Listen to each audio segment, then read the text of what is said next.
Yes, yes, a very wonderful evening whereby this is AFRIQ24 and we are having our political show tonight whereby we are going to handle a lot of things. I welcome everyone who is watching this channel, which is AFRIQ24, and wherever you are tuned in, make sure you follow us in social media whereby you can get us in YouTube, you can get us in Facebook, Twitter, and we are live also in Twitter, and also we are live also in Instagram. I welcome you wherever you are. You can join the studio via the link that I'm going to share over there so that you can give your comments and also ideas when it comes to the political talks that we're going to engage today. Make sure you always tune in Freak24 because it is here where you get a lot of ideas. You also get to know what is happening in the country. You also know what is being circulated in the political arena. I also want to welcome those who are watching us from the abroad. You know, we have people who are watching us from USA. We also have people who are watching us from Kenya, Uganda, and also UK. I have Eli. I know is from UK, and I know he's going to engage us in this conversation. So you're welcome. And I have a lot of people who are going to join me in this conversation. And to start with, we know a lot of things have been happening in our country. And one of the things that we're going to handle today is the Ruto'S government is under siege. Is People are trying to say that the government of William Samuel Ruto is not functioning well, and it's like so reluctant. So we are going to focus with the government, and also we discuss a lot of things. You know, the floods has already struck the country. People are losing their lives because of these floods, and also properties have been damaged. We have a lot of things that are taking place because of these floods. But again, the government has issued notice that whoever is going to be involved in this class, someone is like trying to cross the river or trying to stay where you have water services, then definitely you're going to face the court of order. Again, we saw what happened today is like schools are not going to open until further notice. The president gave a press today at 1 p.m. at the State House, and the schools are not going to open. So that is another thing that happened. And in our headlines today, we also have Raila Odinga, who is the leader of Azimio, and he was roaring very harshly to the government because he's trying to say that the government is so negligent when it comes to the situation of the country. That is the floods. The floods that we have in the country, the government has not taken the right initiative to deal with the floods. So a lot of things are happening. We saw a leader speaking, we saw Kalonzo Musyoka speaking there, and also Sifuna there in that Hodium again election. Also, we saw that William Samuel Ruto is trying to give holders on how we're going to deal with these floods because we know that it is not something that is happening in our country, Kenya.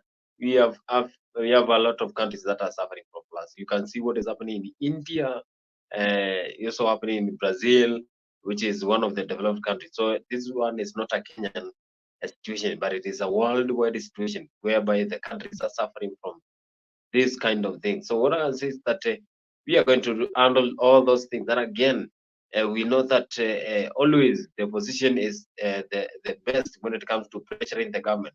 So the opposition is there pressuring the government so that it can fulfill what it promised to Kenyans. You know, Kenyans are there and Kenyans are waiting to see if the government is going to do the right thing at the right place because whatever it promised to Kenyans, then it has to make sure that it fulfills. And again, you know that the disaster is there, and people are trying to be taught to be keen, don't cross. It is not a must to go wherever you want to go.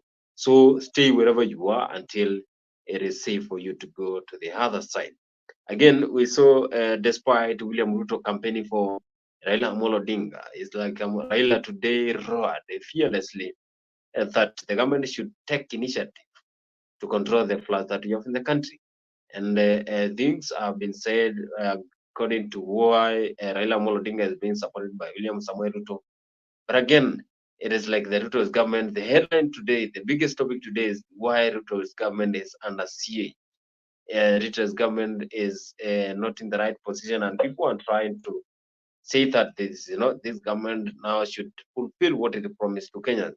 And again, we have the doctor strike that it's now the day 51. That is almost 1 month and a half. So patients are there and people are suffering, but the doctors are still on the strike. So those are the kind of things that are going to handle today. As you know that doctors won't be on a strike, and you know people in Kenya they need to be treated.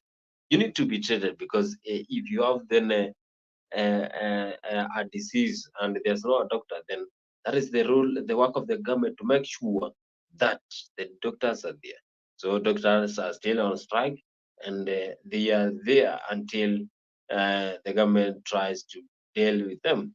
And Susan Akumicha has been there, and she is the head of the health system in Kenya. She's the cabinet secretary for the health system.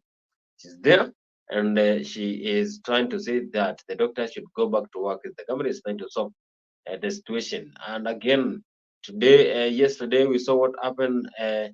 The Minister for Agriculture, that is C.S. Linturi, Mythical Linturi, was impeached. Leaders voted for the impeachment of Mythical Linturi. And now it is the work of the committee that is going to be selected to make sure that they hear what Linturi has on his back. Then after that, it is time for the major decision now. But what I heard yesterday is like the MPs, we had a lot of MPs that voted for impeachment of Linturi because I heard one of the MPs there said that the Senate said and the members of parliament. I also heard what the minority whip said, who was one of the leaders who support the government. So what I can say is that a lot of has happened in the political arena, and I welcome you in AFRIQ24. I am your host today. My name is Boniface Kimanzi, and we all want to make sure that you will be educated. And AFRIQ24 is one of the best platforms. Make sure you tune in AFRIQ24 for the best when it comes to sports. We have the Dimba show that happens every weekend. We also have the Bed of Roses, and that happens here. We also have the Dr. Shamba there, and also we have also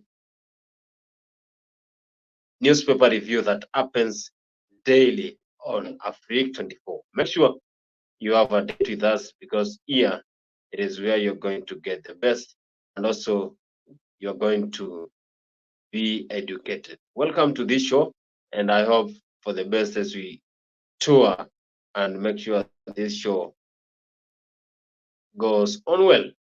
As I've shared the link there, make sure you tune, make sure you follow us in the social media platforms, YouTube.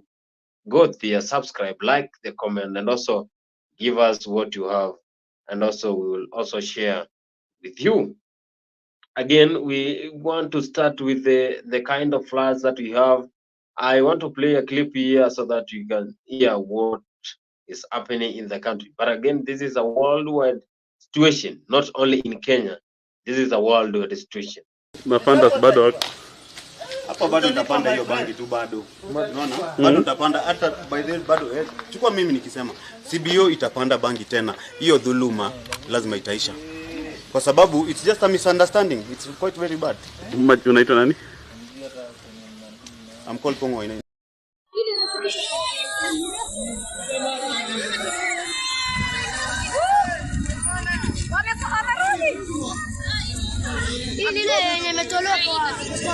Mwambie ngoje wenzake. Wewe ngoje jamaa apite. We. Hoya. Anamfuza nini? Ngoja huyo jamaa apite, acha huyo apite. Huyo kwa nguvu, si ndio? Acha huyo ufuate.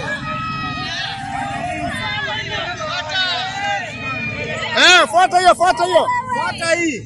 Yule anamwambia aingie msitu wa Magana. Hao manyota kapoto sana. Hao ni wengi.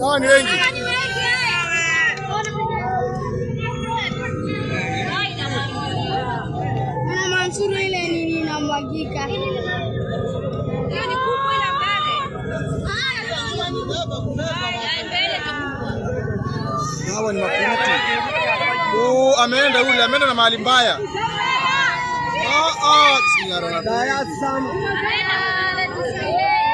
Ameenda kwengine. Ameenda.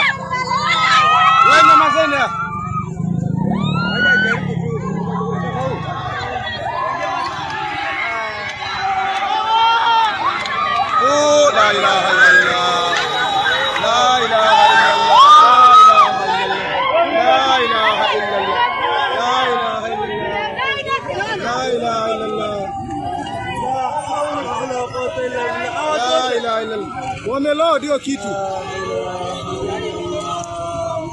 La ilaha illallah.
Yes, yes, that is a glimpse of what is happening in our country. The floods have struck our country, and what I can say is that whoever is there, and you know that you have to cross somewhere, if you are in any area that is not safe, then it is upon to you to leave and go to a place whereby your life is not endangered, because you know that this kind of floods that is happening in the country has not been there. People have not experienced this kind of rain because it has been so long time. The last time Kenya experienced a lot of rains was the year 1997. But now we have a lot of rains that are happening in our country, and people are in danger. You saw what is happening in Garissa. You saw that some people get drowned, and also in Madare, whereby a lot of people were left homeless, and a lot of people's property were damaged. And also what happened in Maimayu, whereby several people were killed by the landslide, that dam that blasted its bank. Then what I can say is that if you are there and you know that it's not safe to be there, so just leave peacefully, because your life is very important. People are trying to endanger their lives. People are trying to cross rivers and also the roads. You know that we have the problem of roads and also the drainage system. But again, as we complain about the drainage system, what we need to do is take care of yourself. If you have children, make sure they are not moving outside, because rains are everywhere and anytime the rains can come. So what you need to do is to take care of yourself before you request the government, because people have been saying that the government of Kenya is trying to neglect this kind of disaster. And one thing that I would say is that if you know it is so risky to go somewhere, stay there. And if you have to go, then make sure you are safe. And it is here in AFRIQ24 whereby we focus, and also we try to analyze things in the right way. We try to discuss and also give you the right way so that you can deal with these kind of things that are happening in our country. If you're not safe, then you need to understand that it is your duty to make sure that you are in the safe place. I also saw what is happening in Imara Daima. Imara Daima, it is in Embakasi. People they are shifting because the estate has been flooded. So if you have flooding in the estate, then that is endangering your life. Then you need to move out of that place. And this kind of rains, they don't understand whether you are rich or you are poor. They are going to come, and wherever you are, they're going to come there. You saw what is happening in Kitengela, and also what happened in Adrifa. You saw what happened in Green Park. Those are the areas where rich people live there. But again, the waters are there. Also, what happened in Joska? it's like this thing is a countrywide disaster. And I heard Raila Odinga, who is the leader of Azimio, today saying the government should declare this as a national disaster so that the European countries that have that ability to help the country, then they can help. But Azimio leader Raila Odinga is saying the government of William Samoei Ruto is so reluctant to extent that they cannot even follow and try to care for the citizens of the country. But again, the government is trying. We saw Rigathi Gachagua there, Dorcas Rigathi, and also William Samoei Ruto's wife, the first lady was Rachel Ruto. They are trying to help those people who have been struck by the flood. But again, as the country tries to help them, then we have to take the mandate as the citizens of the country. Take care of yourself. We saw people who are left homeless in Mai Mayu after that landslide that happened, and a lot of people lost their lives. Still, there are some people who have not found their loved ones. But again, we see that that one was a disaster, and the country is trying to make sure they solve the situation. And again, the president said that they are going to take care of those people who are left homeless. If you lost anything in that my Mayu incident, then you're going to be compensated by the government, and the government is going to take care and is going to build houses for those people. We saw the situation whereby people were stuck in mud, people were left homeless, a lot of properties were destroyed. I saw a lady who was in Saudi Arabia saying she has been working in Saudi Arabia for 3 years, and everything that she invested in her home, my Mayu, was cleared by the water. This is something that is serious, and the government is trying to address this thing in the right way, because this one is a natural disaster that is happening in our country.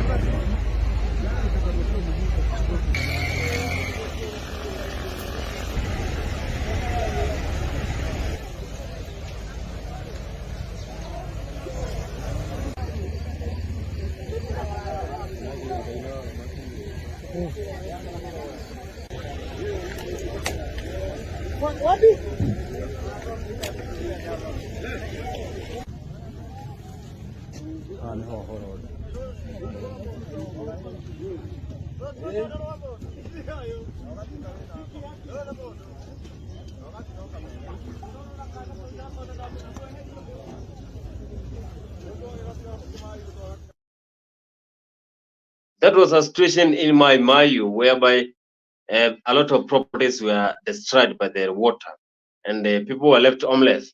People were left stranded. But again, that is something that is uncontrollable. That is nature. And a little did people knew that this thing is going to happen. If people had the idea that these waters are going to come, then they could not be there. People could not have lost their lives. But again, the waters came unexpectedly. But we have the Rigathi Gachagua giving advices on how tuko na kila mtu hapa anajaribu kuokoa maisha na kujaribu kusaidia, na nafikiri tutasaidiana. Kwa hivyo tumekuja pia kuleta usaidizi kwa ile primary school. Watu wale wako katika area ambaye tunaona tunaweza kuwa na shida watasonga hapo. Tumekuja na mattresses karibu 1000, tumekuja na blanketi, tumekuja na chakula, na tutaendelea kuleta chakula zaidi, tutaendelea kusaidia mpaka tuone ya kwamba hatupotezi maisha na tumelinda watu wetu. Tukifikiria tutafanya namna gani.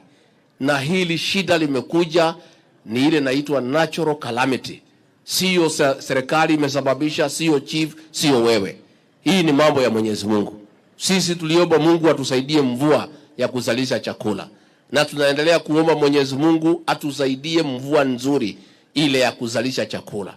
Tunamuomba hii mvua ya kuua watu wetu, ya kubeba watu wetu, ya kusafirisha watu wetu. Tunaomba Mwenyezi Mungu atuondolee, atupatie mvua nzuri. That was Rigathi Gachagua when he visited my Mayu, saying that he praised the government, that he praised to Lord that he brings rains that are not more and that are not causing damages to people's property and also loss of lives. But again, whatever was said there was good to the Kenyans, but again, the deputy president has provided support. He came there with the mattresses, food to support those people because they need something to eat.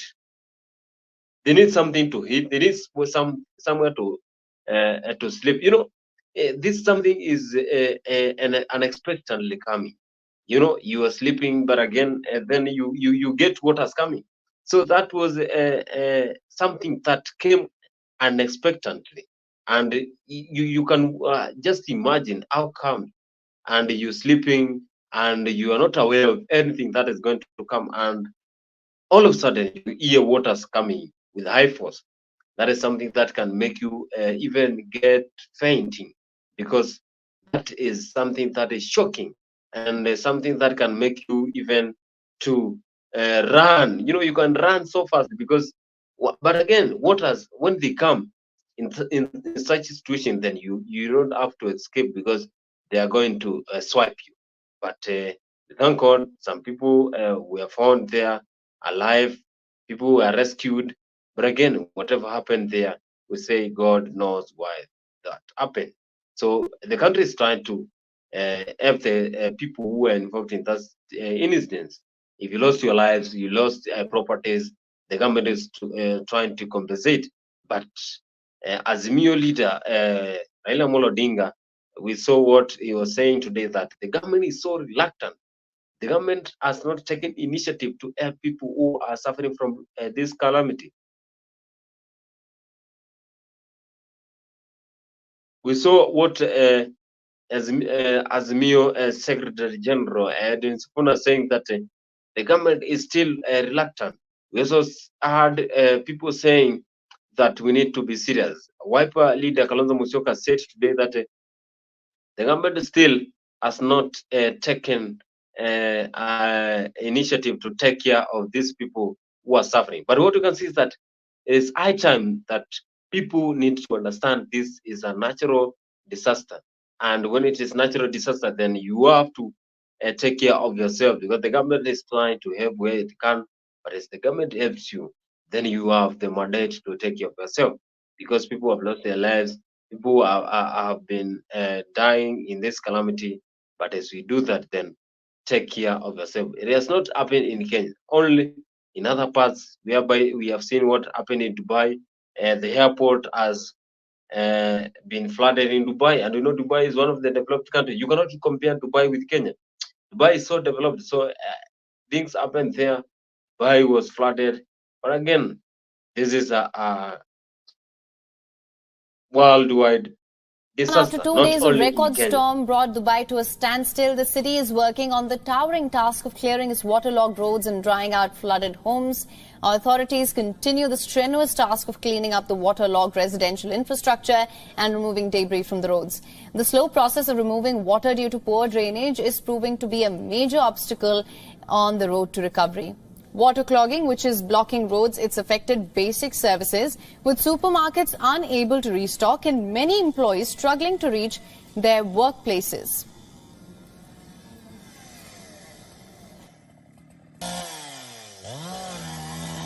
Overnight flash flooding led to some massive devastation. So far, 71 people have died here, and they fear that more may still be buried under the rubble and the mud. So what we're seeing here are first responders from the Kenya Red Cross.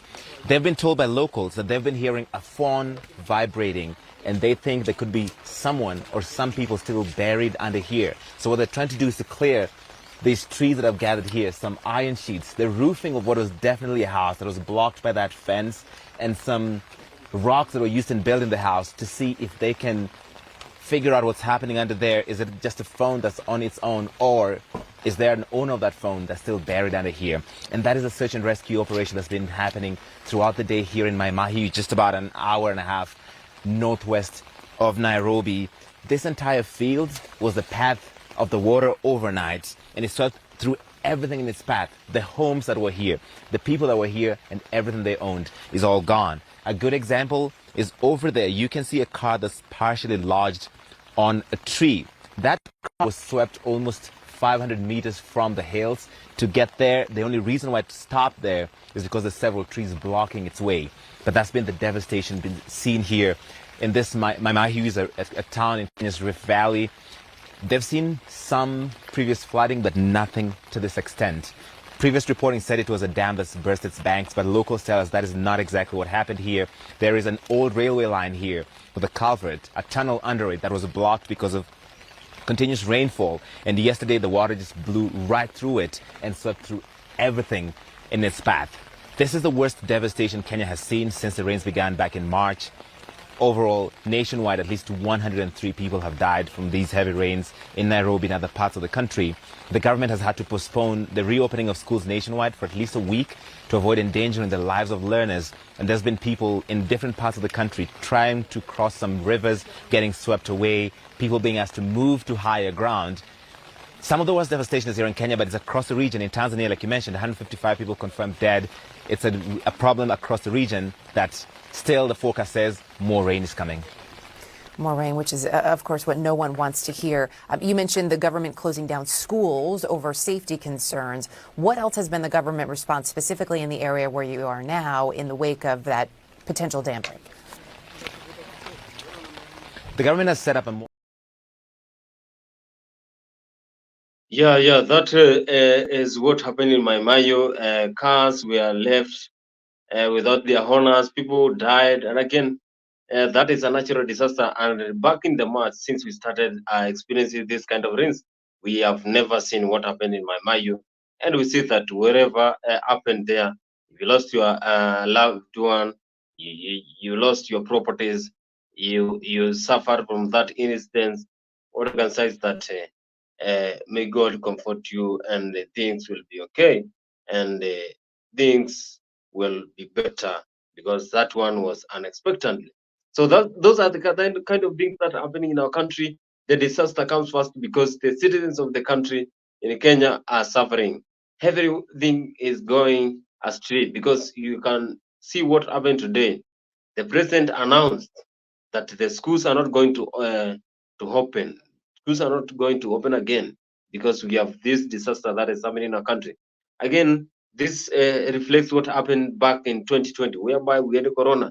A school's calendar was changed, and again, people were doing things in just indoors. And now we have a problem with network, because if we all add that digital country that is transformed from analog to digital, then students could be learning in school, students could be doing the homework while in home, at home. But again, now they are at home, but we have some people who doesn't have that capability to have that network, and also to carry on classes by Zoom. But again, the schools are still closed until further notices. The president gave the press today that we are not going to open the schools because they feel that it is not safe for the students to go back to school, as we know that this is the future of our country.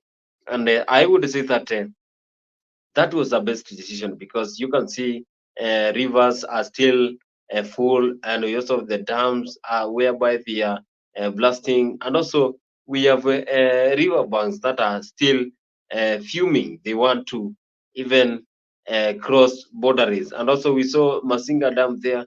It's like this something is not happening in Nairobi. It is happening in all parts of the country. This thing is happening also all over the world, because it is not Kenya. We have Tanzania, people are suffering. We have the Dubai, we also have the Brazil.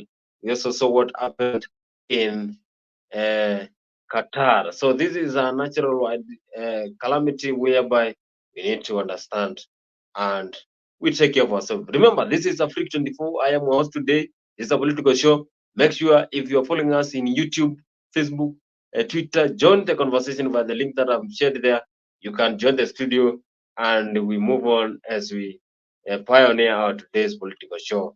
Remember, in AFRIQ24, you get the best when it comes to sports, politics, and also the matters of love. It is whereby we have the bed of roses. These are programs that comes every Friday at 8 p.m. That is East African time. And wherever you join, you discuss matters that concerns love. If you have a problem with your love, you are facing challenges with your love, join AFRIQ24, whereby you're going to understand all those things and you correct where you have the problem with your partner. You know, this is the AFRIQ24. Join us every Friday from 8 p.m. to 9 p.m. for a captivating journey into the world of love, relationships, and romance, presented by the dynamic trio Maggie Knox, MC Jesse, and Annie Waweru, Bed of Roses. Promises to be your weekly dose of heartwarming stories, insightful discussions, and expert advice on matters of the heart. Whether you're single, in a relationship, or simply love a good love story, this is the show for you. Don't miss out on the chance to unwind and indulge in the joys and challenges of love, all brought to you by our talented hosts. Tune into AFRIQ24 every Friday from 8 p.m. to 9 p.m. and let us guide you through the enchanting world of Bed of Roses. Subscribe now and mark your calendars. You don't want to miss this. See you there.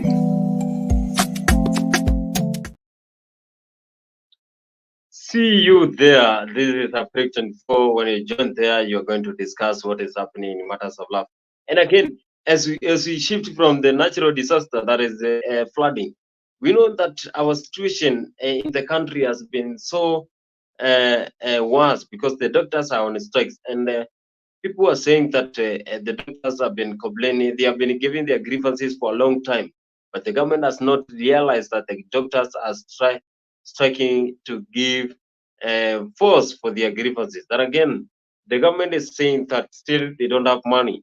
The government is requesting the doctors to go back and as they try to solve their grievances and also to come into conclusion, then the doctors should go back to work. But the doctors they have striked and they have stand firm on what they said when they started their strike. Now it is only almost 1 month and a half. That is today it was on a 51st day. So the doctors are so firm. They are saying they are not going back to work because they are ready to go on with their strike until the government listens to them. And we heard what President Ruto said last week. He said that the doctors should listen to the government because the government, since it came to power, it has been trying to solve the situation of the country, to balance the economy, to make sure that the economy is on the safe side. So if they bring the issues of money and they strike because of low wages and also what the term is that people have been stagnant without even a promotion, a lot of grievances the doctors are presented. And again, they are trying to say whatever they promised them, they should be fulfilled. But I saw a tweet from General, that is, General was saying that the doctors, someone goes to school for 6 years. That is, Miguna was saying, how comes a doctor going to school for 6 years? And after the end of the 6 years, with all that experience, he is paid 70,000. But again, we are politicians who are there. Someone who is there, but again, is earning over $1 million per month compared to a doctor. So I think the doctors have the right to ask for the money, but again, as they ask for the money, they should bother. They should also see how the situation of the country is, and again, they do the work to the people of Kenya. Because I attempt to say that when you are a doctor, you are a teacher, this is something that you have to do it by passion. You don't need to be pushed to do it. But again, they are trying to ask for their grievances. They are trying to ask for money so that they can feel good when you are working and you get a lot of money, you are in peace, then you do your work perfectly. But again, the situation of the country, when William Samuel Ruto took over the government, it is not in the right position, but he's trying. I saw him today saying that we are trying, and any person who is trying to make the government go down, then he has no power to rule the government. And also, we saw him saying that if you are MP and you are not performing, then you have no right to be a leader to the citizens. And also, William Ruto is saying that in his time, everyone needs time. So I think the doctors should come together they realize that the situation is not for William Samoei Ruto and the UDA government. This is a Kenyan situation. The Kenyans in Madera, the Kenyans in Ukambani, the Kenyans in Kisumu, the Kenyans in central Kenya, they are suffering. People are losing their lives because of a doctor strike. You have a patient there, then you go to doctor, he is not there. So people, very few people have the capacity to afford for private hospitals. You know that we only have private hospitals that are functioning now, but people are there, they don't have the power to go there. So what I can say is that the government need to come together. Susanna Kumicha has been there. She's the acting CS. She's the CS for health sector. It is that time she comes together there because she is under siege. Because if she is not going to act immediately, then people are complaining.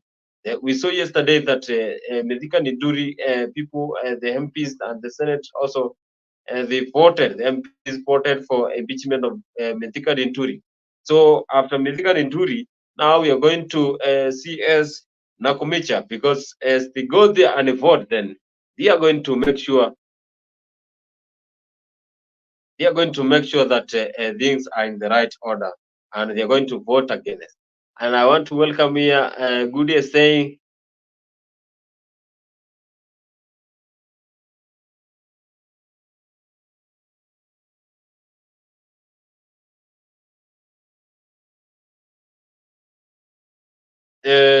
things are not in the right order. So the CS is going to act on the kind of job. Job Ruto is saying, I don't think the government needs to declare national disaster. We can go through this without more death if we exercise extra caution. Yeah. But you heard what Raila Odinga said. You know, Raila Odinga is the president of the people. You know, we have the president of the nation, and also we have the president of the people. I heard William Ruto saying that they are trying to make sure they curb this situation in the country. But again, Raila Odinga today roared fearlessly. He's not fearing. Again, despite the support William Ruto is trying to give him, is saying that the government should declare this thing a natural disaster, because if they don't declare a natural disaster, then we are not going to get help from the countries in abroad. It's like we depend on our countries in abroad to get money and support. Why can't we just support ourselves on our own? I think we can do that on our own so that we can move as a country without depending on other countries. Because if you depend with other countries, then it's high time you lose or you suffer, because it is not all the time that the countries are going to support you. You may rely on them, then at times you can fail to get the support. Then that is where things go wrong. But we need to handle this situation because Kenyans are suffering. So we are as tackling the issues of the doctors. You know, I have seen a clip today whereby there was a patient in one of the hospitals, and she was suffering from a labor pain. You can just get that imagination whereby you have a patient and they're suffering from labor pain, but again, the doctor is not there. So here you are endangering a life of the mother and also a life of the kid, and also here of the infant. That is, so the government now should handle this situation in the right way, because Kenyans are suffering. Because when I watched that video, I was so emotional, because how come someone is suffering on a labor pain, and again there's no support, there's no help? So it's high time CS Nakumicha does what is necessary, goes to the government. He has the right to go to the government and talk to the president directly, because you are the CS. You cannot be elected the CS yet. You cannot just converse direct to the president. Tell the president direct that, you know, Mr. President, here people are suffering, and we need to handle this situation because it is endangering my work, it is endangering my ministry. If I can ask you, some of the people today are asking, what has CS Nakumicha done in the Ministry of Health? What does CS Linturi done in the Ministry of Agriculture? There are some of questions that you cannot even answer, because people are saying you are not performing, and you were elected as a cabinet secretary. This is the house of the government. William Ruto elected the cabinet so that they can help him run the government. But again, the CS are there. They are trying to even bring down the government. You saw yesterday, CS Linturi was impeached. He is one of the secretaries, cabinet secretary, who are taking part in one of the sensitive ministries. I say one of the sensitive ministries is the Ministry for Agriculture, because you know that when you are in the Ministry of Agriculture, this is a ministry where you have to deal with the food situation of the country. Here, you are the key of the farmers. You are the key of food products. You are the key of everything that is consumed by the citizens. Kenyans are suffering. You know, it was last month whereby Kenya said that they are going to demonstrate because they were given fake fertilizer. And when the CS for Agriculture went there in one of the media houses, in front of the cameras, he said that there was not fake fertilizer. Yet, the deputy president confirmed that, yeah, sure, there was a fake fertilizer. So that was the high time whereby the MPs yesterday voted for the impeachment of Linturi, and now after the impeachment, then the 11 members, then they are going to discuss on what next. Good is saying Raila Odinga is up to good. Raila came back from Dubai, then straight away is pleasing the Americans for having 3 meetings, then calling Ruto Zaka, which did not do because he wanted Ruto support. Yes, Raila Odinga, I heard him saying that they came from Dubai and he came from aboard yesterday, and today he went directly to talk about the situation of the country. And I heard him calling William Ruto Zakayo, yet Zakayo is the one who is supporting him in the AU chairmanship. So that time we don't know what is going to happen, but this is politics, and politics is a mind game. We don't know what these guys have in common. But again, it is a tough situation whereby the country is suffering from different things, situations which are so worsening. We have the floods, we have the doctor strike, we also have people dying because of floods. Raila is devious and blinding the public. People wake up. That is good. Yes, say Raila is blinding the public.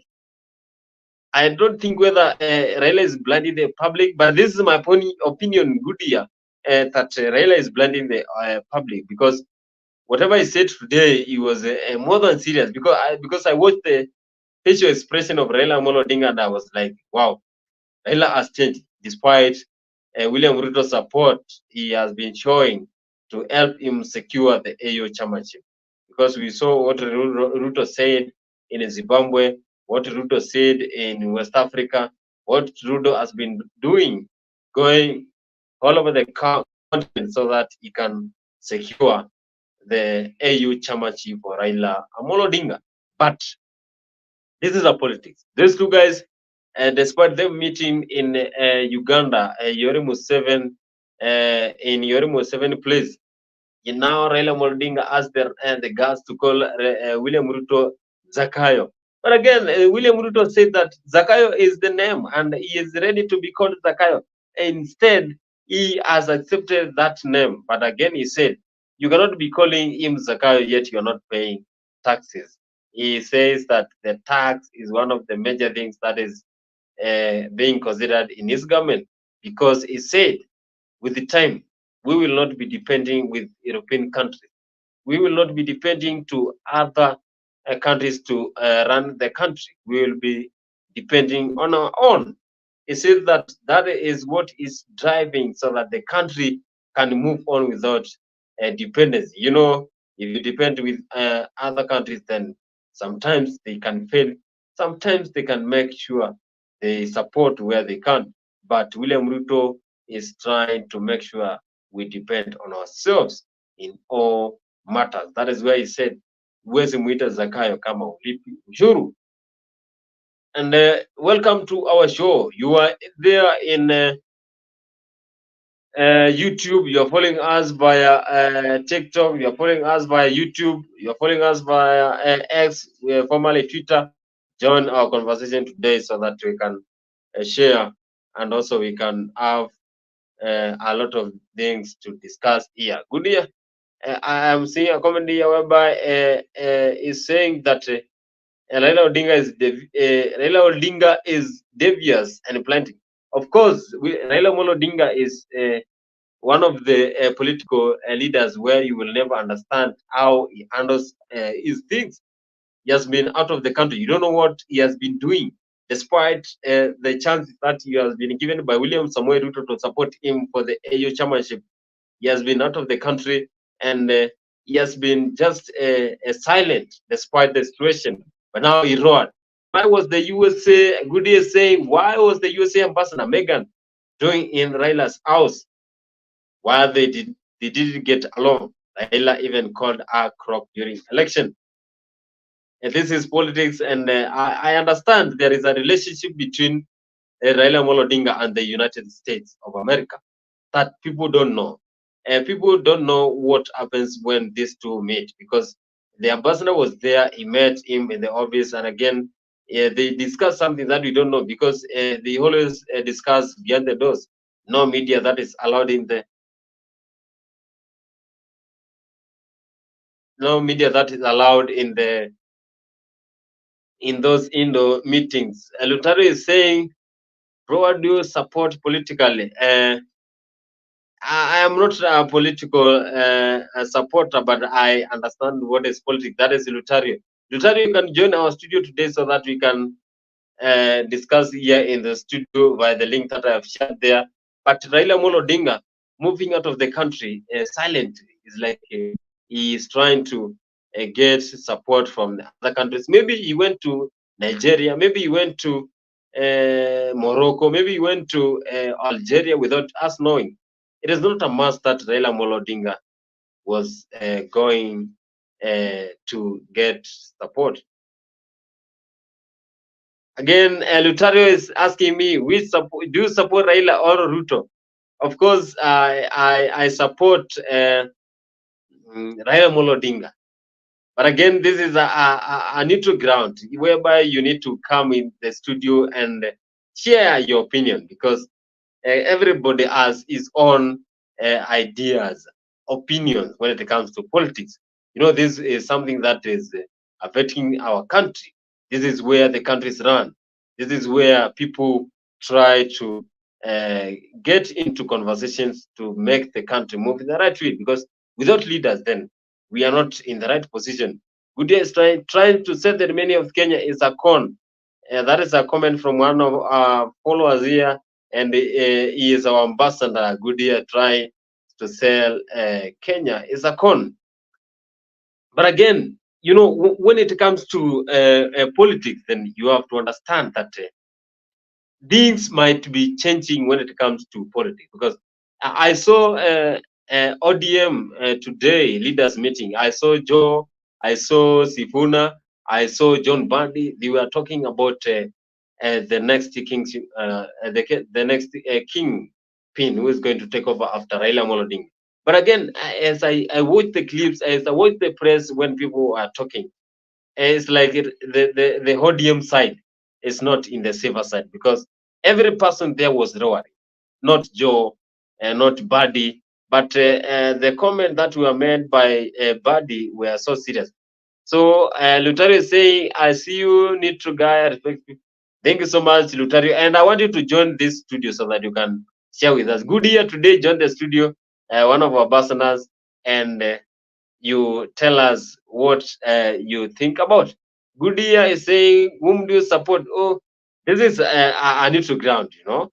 And when it comes to a neutral ground, then things are not leaning on either side. You need to neutralize, because every person has his own interest. I have an interest in different political leaders. The same way I love how vocal Edwin Sifuna is. The same way I love how vocal some of the leaders are. because you need to have those people who help you, who mold you, and also you look up to, because they also keep you going. Again, what I can say is that politics is a mind game, and William Samoei Ruto government is not in safe hands, because people are complaining that there might be a reshuffle of cabinets. People are saying that the cabinet secretaries are not in the right position to perform. They are just reluctant. They are just moving out of the country. They are doing luxuries, and also they are not being recognized in the right way how they are performing. Geoffrey Ruto is, I don't recognize people's president. That is a comment from our followers. I don't recognize people's president. These are culprits who are there to benefit from billions that come with the declaration. Yeah, that is Geoffrey Ruto is saying he doesn't recognize people's president. You know, we have the president of the people. That is what people say. When you go to the ground and ask people what do they consider, whom do they consider as their president, people will say that even the small children know who is Raila Odinga. But when it comes to the president of the nation, then we have William Samoei Ruto. But when you go to the ground and ask people who is the president of the Kenya, people will say Raila Odinga, because Raila Odinga, when he says that we can go back to the street, then people directly will say Baba has declared a national mandamano, and people will go to the strike. I heard him saying today that last year when he called for mandamano, the police, when they were in Imara Daima and also other parts doing those demonstrations, the police tried to demonstrate, but they could not even handle it in the right way. They killed a lot of youths, and people did not even get pleased with what happened with the police. And Raila Odinga said that today, whoever was involved in those demonstration and was killed, then they prayed for it, and the country is in the right place. The country is at peace. But do we agree that the country is at peace? Yet the doctors are on strike. Yet the floods are affecting our country. But again, these are natural disasters. The same way Corona came into our country back in the year 2020. It was unexpected, but people tried to help each other. The country tried to minimize ways of conducting this Corona, and we are here now on this natural disaster, that is floods. But again, God knows why we have this flood. We leave it to God, and He knows when to end this floods. We heard the Deputy President saying, we pray for the lesser rains that cannot cause destruction of the properties, and also that cannot lead to loss of lives. This is a high time that people pray. If you don't pray, make sure you pray. This is AFRIQ24, a political show that we are tackling issues that are affecting our country, and we give opinions. Here we welcome you to give ideas. Welcome to the studio. Welcome, and also share your ideas, and also we pioneer our show in today's program. And also I can see a lot of comments here. Good day saying, whom do you support? Yeah, good day. That is my stand. And again, you can join. You can give the opinion. You can give the ideas. Why do you support Raila? You know, in Kenya, we have two parties that are strong.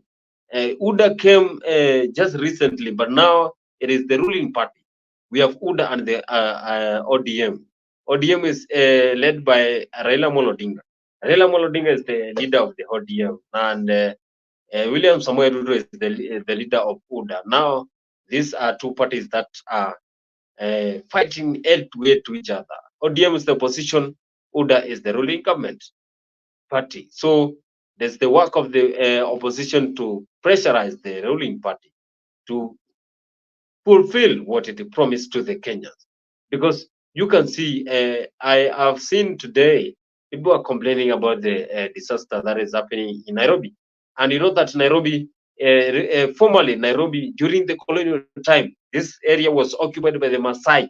I know people went to school, they understand what history means. And history says that Nairobi was a place of cool waters, and Maasais were the people who were occupying this land. And Nairobi, it is not based on geographically. Nairobi is not in a slopey side, so that's why sometimes we have these floods, and the drainage system, of course, it is poor. But the county government of Nairobi is trying to solve. I have seen today youth clearing drainages, youth clearing those trenches. But again, it is the work of the county governments to make sure that they do their best, because it is their mandate to perform and give their work to the Kenyans. AFRIQ24 Political Show. I am a host today, and I wait for the guys to join. I welcome you to give your comments here, because when you give your comments, then definitely we are going to hear them in our show. Make sure you subscribe wherever you're watching, share, like, and also comment, because when you do that, then it definitely you will help us go higher, and we will deliver as usual. AFRIQ24 also has other shows. We have the Dimbal Afrique that happens every Saturday. You can go there, watch, and understand what it comes to football. You also know that we have the UEFA Champions League that is happening. We also have the Premier League, that the title for the race of Premier League is there. It's either Arsenal or Manchester City. We also have the European competition. We also have the Euros that are coming. So it is a busy time for football lovers. So if you love football, I know Goodyear loves Liverpool. That is why he is quoted who is going to be the next coach. But again, now they have their coach, but no one fits the shoes of Jurgen Klopp. Nairobi was occupied by Masai. Nakuru was occupied by Kalenjins, and Nyahururu was inhabited by Samburu. But it's history. That is a comment from Lutari saying Nairobi was occupied by Masai. Yes, Nairobi was occupied by Masai. Nakuru by Kalenjins. That's why we have the Kalenjins in the highland, the Rift Valley. We have the Rift Valley regions. But again, there is a geographical, but history, there is a relationship between history and the geography, because as I can hear, now we have the River Lake Nilos. The River Lake Nilos, they are located in the western part, whereby we have the Lake Victoria. Geographically, that is a lake, condition necessary for the formation of a lake. Those are areas we discussed in geography, but here is not a school, here is a political show. Again, as we consider on the drainage system, as we focus on what is happening in the Nairobi, then we have to base argument on whether Nairobi is on a slope side or Nairobi is on a flat side. Because if you are settling in a flat side, anywhere where we don't have slopes, then definitely floods are going to be very prone, because water needs to flow. If the water is stagnant, then that is where you will suffer from flooding, because it reaches a time whereby the soil is saturated. When the soil is saturated by water, then the water will not go down. The water will remain on the top of the soil, and as it accumulates, then that is where we get flooding. And again, a lot of things are considered as we handle on this one. But again, Goodyear is saying Nairobi is suffering a lot. What is happening to the governors in Nairobi? You don't hear them, but mention pay rise or election, there will be there like lightning. Yes, that is a Goodyear comment is saying Nairobi is something that you need. If you mention money, then Nairobi, people are going to be like bees. When you go to beehive, then you touch the beehive, then they are going to come and attack you. Saying that you don't hear them, but mentioning pay rise. Whenever money is mentioned, our country is one of the countries that is very corrupted. Our country is very corrupted. Even small areas whereby you cannot even year corruption cases, then you're going to face them. You go to Huduma centers whereby you want to apply for a passport, you want to see something that entails government, then there you will find people trying to tell you, I have this one, then come and I will join later. So make sure when you are having these things, you stand firm with your decision, because everything in Nairobi, everything in our country is very corrupt. We are a very corrupt nation. Nairobi is suffering a lot. What is happening to governors? Sakaja was lectured and they said that he is ready to make sure that Nairobi is doing well. But we have been seeing leaders eating on Governor Sakaja, saying that the Governor Sakaja was elected. Others were saying he was elected without papers. Others were saying that Governor Sakaja is there and he is not performing. But I saw the motion that was raised 3 days ago, and it was asked by some of the senators, where is 840 billions what that was allocated to Nairobi? That is a lot of money, and the people are questioning, where is that money? You know that Babu Wino has been eating on Sakaja daily, that Sakaja need to perform to the Nairobians, because when he was the senator, he was performing, but when he came to governor, he was performing. But leaders are trying to say, you should not attack Sakaja. I saw what Atwoli was saying during Labor Day celebration, that he feels so bad when people are attacking Sakaja, because he feels Governor Sakaja is doing a good job there and he is performing.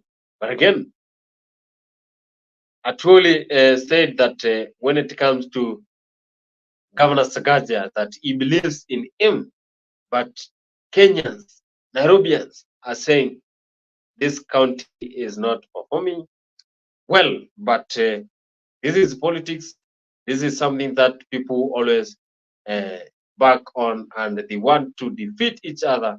And this is something that is not meant for the light ones. You need to be heavy so that you can feature in politics, because politics is not meant for people who gives up. Same way, Raila Odinga has been there. Raila has been saying that when you want to join ODM, you need to be sure that this party is meant for people of Kenya. You cannot join this party if you are trying to be on one side. But again, you cannot be this party leader, yet you are trying to control one side. And as I heard MP John Badi today saying, John Badi today was saying that there is no leader who is going to rule this party, yet they are trying to support Raila Odinga for the AU chairmanship. John Badi said that they are going to remain with Raila Odinga, but Raila Odinga is going to be the chairman of AU. How will he be dealing with the situation of the country? Yet he is going to be a chairman of AU. So they need a leader. I heard even Joe saying, this time around we are going to be hard on each other. They are not going to allow anyone to come in between them. Kama ni mbaya ni mbaya, kama ni mbaya tena mbaya na wao. Hivyo ndio Joe alikuwa anasema wakati walikuwa na hiyo mkutano ya ODM. I also add Fatuma was saying, but he was talking in a local dialect whereby you cannot even, if you don't understand the Luo, then they say Luo is a national language, then, but I could not be able to understand it. But I heard that woman roaring that ODM is a national party that is followed by every Kenyan. But anyone who comes there to manipulate the party to become its own, then he has no right. John Badi was saying that the party still has Raila as the leader. I also heard Kaluma saying, MP Kaluma saying that if you're not supporting Raila Odinga for the president come 2027, then they don't know whether you are supporting the right party. I'm joined here by Mzalendo. Good day saying Ruto said that he prayed for rain.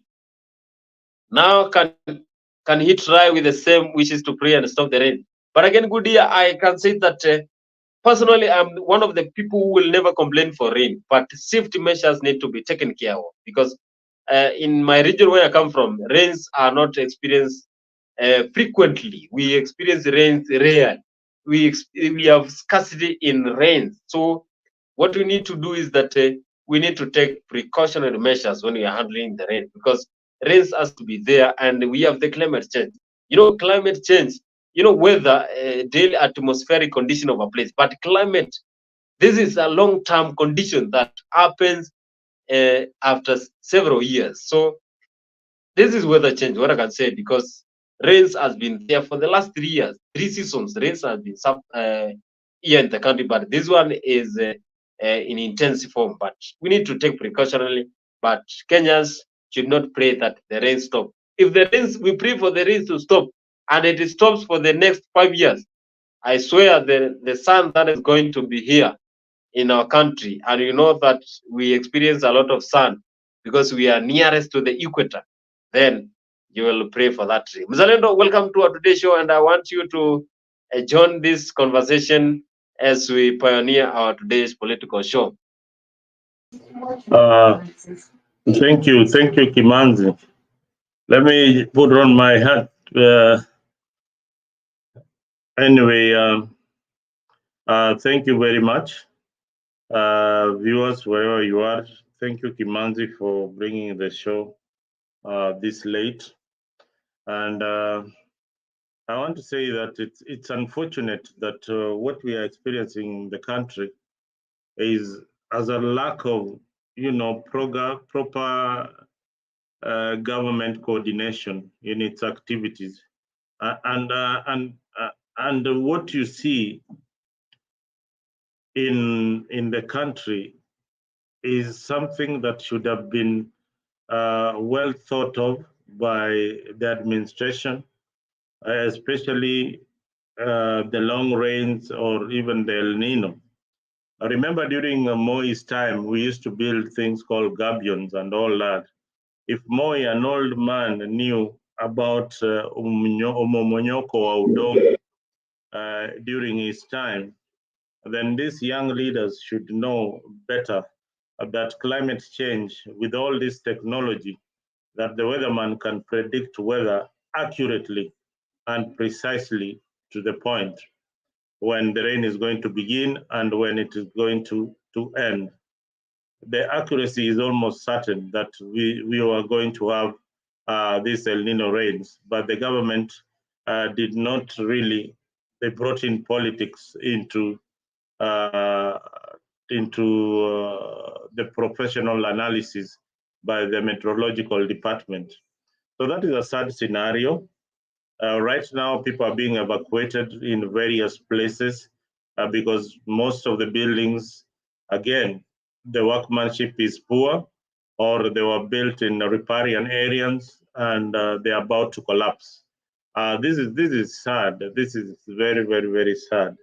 And you saw the other day one of Nairobi governor giving out 3,000 shillings to somebody who is homeless and in the water and has even lost a child. So you can imagine what 3,000 would do to this kind of person and some hunger. So this is a government that for the first time, I would say they failed and somebody should go home. People who are in charge of disaster management should really, really go home because the country is not ready or prepared for any kind of disaster. Look at the water wastage that is going on, and we are going to have a dry season that is coming up. So the government is not very, very prepared. We have said very many times on this particular show that schools should be closed down. There was no hurry in opening the schools. They heeded to that call, and they have closed the schools indefinitely. Now, for employers who can assist their employees to work from home, there's no point of risking your workforce to this kind of weather. Transport is not accessible very, very easily to various places. If you need to travel, please, you need to postpone that. If it is a must that you have to travel, please find a way of getting there safely.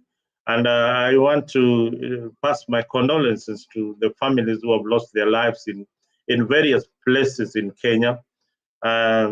It is sad. It is sad, and I hope Red Cross are doing something to help the bereaved families and people who are now facing homelessness in their own country.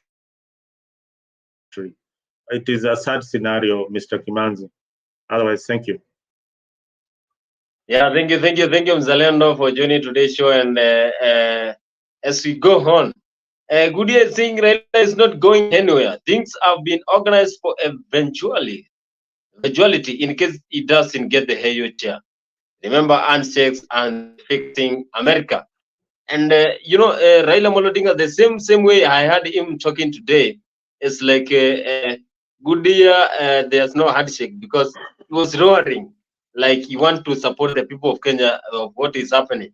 I have seen what is happening in Mukuru kwa Ruben, whereby the government is demolishing those houses that are near riverbanks and also near areas whereby we don't have the security of their lives. So the government gave orders that they are going to demolish areas that are near waters, near rivers. But again, I've heard people crying. I've seen a lot of Mamambogas there saying that that is their only area whereby they depend on. Someone was saying that they don't have anywhere to go, but the government has demolished. But I think the government has given orders that they are going to demolish anywhere that is close to a river. So Raila is trying to help the people. That is why he was saying the government should declare this as a natural disaster, because when they declare it, then the government can get support from America, UK. We have been depending on China. We have been depending on those overseas countries to get support. But when you get the support, now it depends on how you're going to give it back, because at times you get the loans and the loans you need to pay back. But William Ruto said that he wants to make sure that the country can depend on itself. The country can get money from itself. That's why everything is going to be taxed. Even crossing the road, you will be taxed. Mzalendo, we are focusing on the Ruto's government, despite now we have the doctor strike that eat now 51 days, and that is almost 1 month and a half.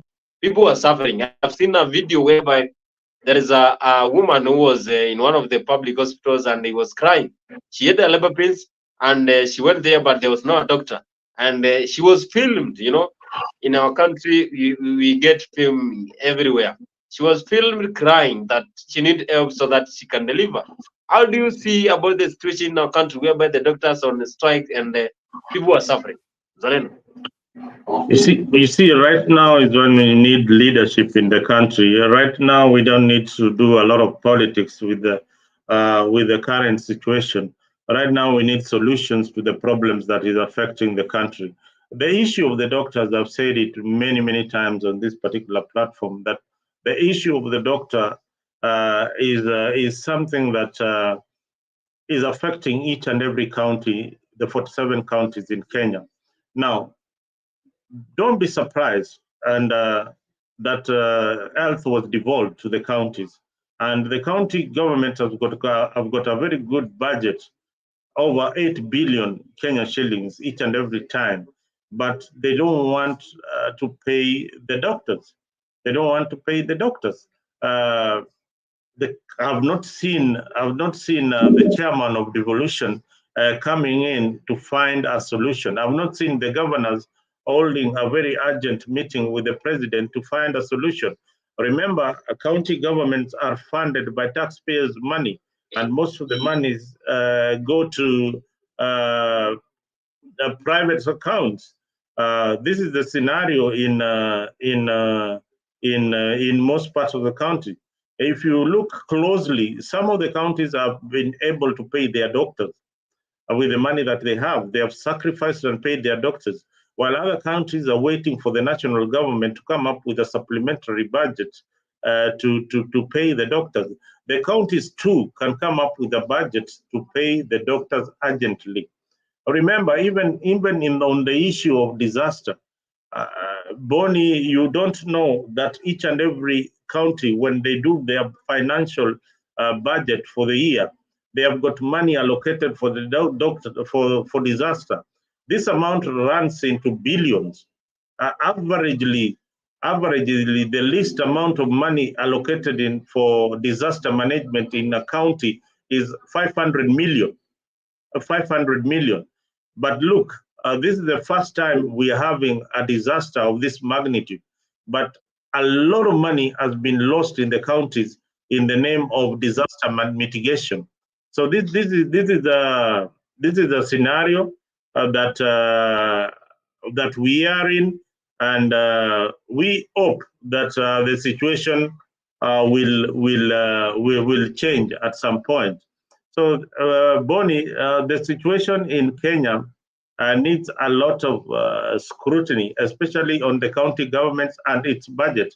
What are these county governments doing with the money that they get from the national treasury?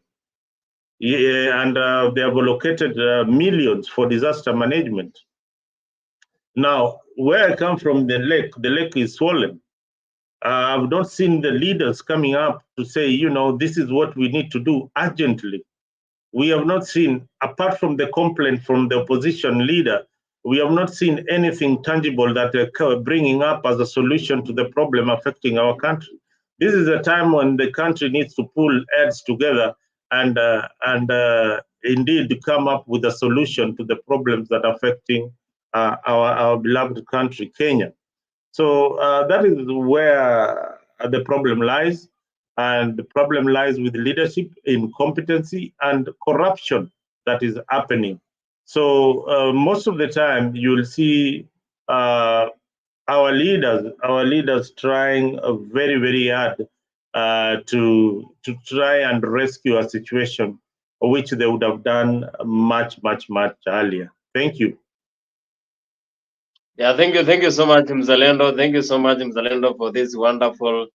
And wherever you're watching, if you're watching us in AFRIQ24 Leo TV, make sure you subscribe to our YouTube channel, and also make sure that you follow us, because we have a political show that happens here daily, and also we have different shows. We have the Dimbal Afrique that happens every Saturday. If you want to understand what it entails when it comes to football matters and the whole sports industry, then it is high time you join the Dimba Afrique, because you get to know what is happening in the sports industry. And Geoffrey Ruto is saying Brazil floods is worse than Kenya, and they have not declared a national disaster. We can overcome this, but we need to learn from our mistakes.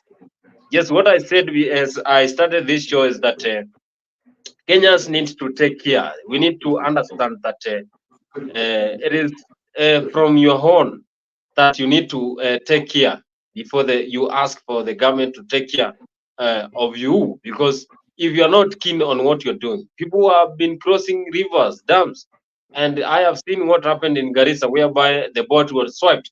Why could they just keep them waiting until the water level is low? But they decided to cross with the boat until the boat capsized. So people need to understand that your safety starts with you before you ask for the government to take care of you. Because if you risk your life, then that is going to be your hand, and you know life is very precious. But people need to know that when they risk, that is a complaint that comes to the government, that the government is not considering this as a natural disaster, but several countries are suffering from this disaster. Brazil, I saw what happened in Dubai, and I always say that Dubai is one of the best countries to tour. But I saw the airport in Dubai was flooding, and some people could not even go to Dubai. The airports, people were there waiting. But the situation is all over the world, because the rains are all over the world. The climate change is all over the world. It's not only in Kenya. But you know, Kenyans are prone to complaining. They even complain with everything. But now, they should not complain about rain. That is one thing that I will never do. I will never complain about rain, because I know Rains are very important. And when there is no rain, the sun now overtakes, and we have a lot of effects that comes with rain. You know, with sun, there's the rain now. You can just go and relax in the house, or you avoid areas whereby are prone to flooding or rivers. But the sun will affect you even inside your house. Good day say we can never compare floods. The country's geos are different, and governments too. Yeah, I understand we have different geographical regions, but again, as we handle with this one, then we know that geography is one of the areas whereby we need to understand, because how Nairobi is being flooded is not the same way we have some parts of eastern regions being flooded, because here it depends whether your county is in a slopey side. Geographically, we know that when we have flat areas, those are areas prone to flooding. Swampy areas prone to swampy. So it's high time Kenyans take a risk and also avoid this kind of situation. And Mzalendo, before we go on, I want to ask you a question. You have seen that the government has stopped schools from reopening, whereby they had shifted it for 1 week, but now they have shifted it until the further notice.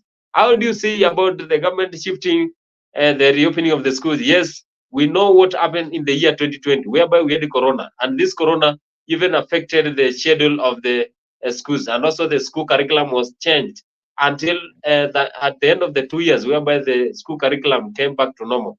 How do you see about this situation whereby the government changed the school curriculum? Now it's like we want to change it again. Do you see this one affecting the education sector? I don't think you know, life is so important, Mr. Boni. You know, education can be postponed, but your life, when you lose it, you can't get it back. I don't think there is anything wrong with postponing the opening of schools. We advised that in here in AFRIQ, so that the government can make a good decision. And remember, I think it is in the middle of the show that the minister issued the directive at midnight, when the students had even traveled to go to various schools. Life is very, very important. If you are going to release your kid to go to, your child to go to a boarding school or to go to school in this weather, personally, I think you don't care about the life of that particular child.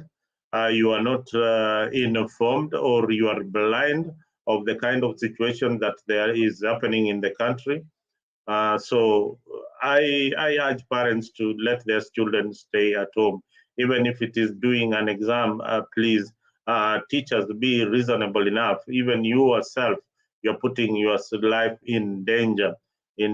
Postponing school for a month, for a week, is not a big deal, so long as we can have our children and our teachers back in service. So that is my take on that particular issue, Mr. Boni. So postponing the school, that is a good measure, although coming too late. It should have come very, very early with the warnings.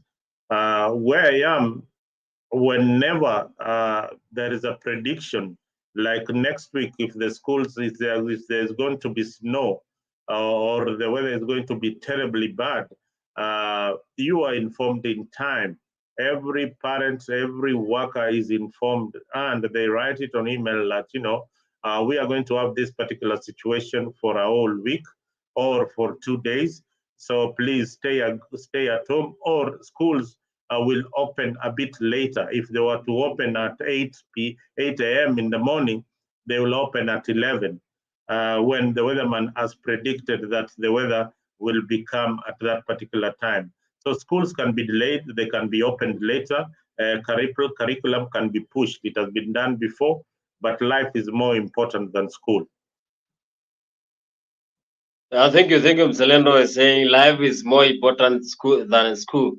And that is true. Life is very precious, and we only live once. So any mistake you're going to make by crossing, for example, River Tana, I have seen people being rescued from at the river. There is some parts of Machakos whereby some people were rescued from an island whereby they were just living there in between river banks, and they were rescued there by the county government of Machakos. But again, people need to be serious, because life is not something that you should joke with, and that is why the government is saying, when they get you, I saw the order that was given by Kithure Kindiki saying that when they get you crossing a river, then that one will be a death sentence. That one you'll be committing suicide, and they will be dealing with you directly. So you should not get into the waters whereby you know it is risky. You should also take care of yourself, because if you don't take care of yourself, then why are you crossing the waters? Because when you cross there, definitely the waters are going to carry you, and you're going to be swiped. And when you're swiped, then that is the end of the you. And that was a glimpse of what is happening. I want to read the comments here. And TRM is saying, would you, TRM is saying, would you, Mzalendo, agree that in certain areas where floods did not affect the schools should be opened, while those in heavily affected areas should be postponed? Mzalendo, that is a question that was posted to you, that we have some areas whereby there is no war, these floods. I have examples whereby in Ukambani, Kitui, Machakos, and Makueni, Machakos, very few parts whereby it's a river, Mavoko sub-county, and areas whereby they are close to Tana River and the Hard River. And those areas are not are highly affected by the floods. So TRM is asking, can we allow those schools who are not affected by the floods to continue with the education, or shall we wait for the schools to open at the same time? A good question. Did you call him TRM or do you call him who? I know the TRM. I know TRM. Okay, TRM. That's a good question. But logically, not everybody that is in goes to Ukambani comes from Cumberland. Goes to schools in Ukambani comes from Cumberland. Other people come from Kitengela. Other people come from Ngong. Other people come from various areas. So when schools had closed, all these people were in their various counties where they come from. Unless you are assuming that everybody that is in a school in Ukambani is a Kamba. So now, Mzalenda gave an example. I will give an example. We have also, we know some parts of northeastern Kenya, they don't have the floods. Eastern example, we have few parts. Remember this, yeah, you gave a good example. There are no floods in northeastern, but you see the students who are studying in northeastern are not necessarily living in northeastern. Some of them are living in Nairobi. So how would they get there? How will they get there? I can also give you pose for you a question. How will these students get there if they are not coming from northeastern? Suppose they are coming from areas that are flooded like Nairobi, because I believe that in northeastern there is a national schools which was closed, Gabatula. There are students who are coming from Nairobi. How are they going to get there? And transport is paralyzed. There are teachers who are also coming from various areas. How are they going to get there? If schools are closed, they are closed indefinitely, and that is a directive. It cannot be selective, like selecting school A, school B should be open. Directive, there is a directive, and not everybody that goes in a particular school comes from that particular area. Students who are in Ukambani, probably they are coming from areas that are really flooded, like maybe somewhere in Nyanza or somewhere in Nairobi that is impassable. So that is my take on that particular issue. I hope I answered your question. Yeah, I think TRM.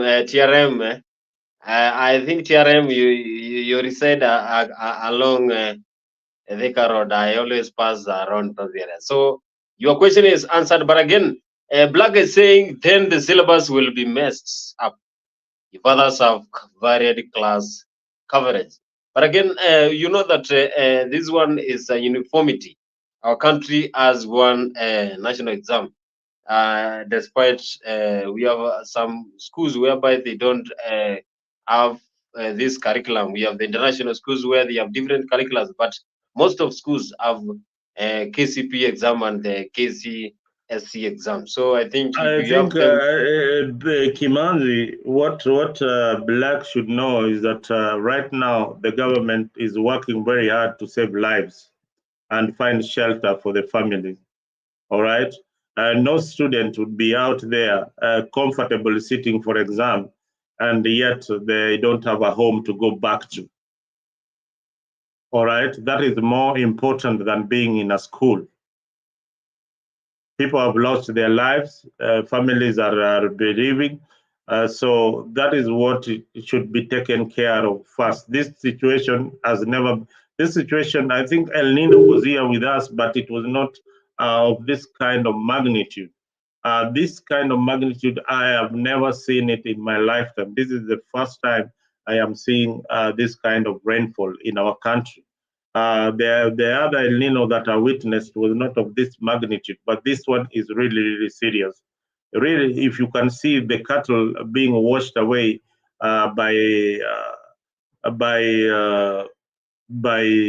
the floods, then you know that there's a big problem ahead. There's a big problem ahead, and then a country cannot even harvest the water. This is a country that has been faced by drought. We are borrowing money left, right, and center, and we cannot find a way of harvesting this water in those dry areas like in Northeastern, where they are not experiencing as very heavy rainfall like other parts of the country. So there's a lot that needs to be done. There's a lot that needs to be done. And Black, you come from a country where we have the National Guard. The National Guard ideally is normally called upon to mitigate such disasters in where Kenya borrowed its constitution. I wrote in an article sometimes back that the NYS should be given a chance. The NYS should be turned into a force that can be able to deal with disaster. At the end, we have a force called the National Youth Service. That force should be turned into a fully fledged force that deals with disaster and can be called upon at the county level to deal with particular disasters that are happening in that particular county. That way, we will not have had the disasters of this kind of magnitude. At least there would be fewer deaths if we had arranged ourselves properly, or if we had a force like that. Otherwise, thank you. I can see somebody on the studio. Yeah, thank you so much, Mzalendo. That was a wonderful submission. And Roy Okello has been coming in and popping, but I think he is going to be back. Good day saying, what's wrong with the students zooming like COVID-19?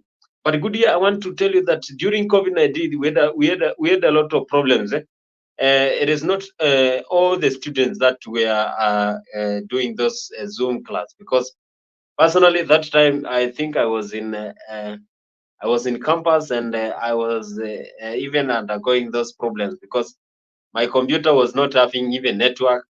Those are the things that even affect the Zoom class, because not every student will attend the class. So I even say, despite the change of technology in our country, still we are not ready to handle the situation in a digitalized way.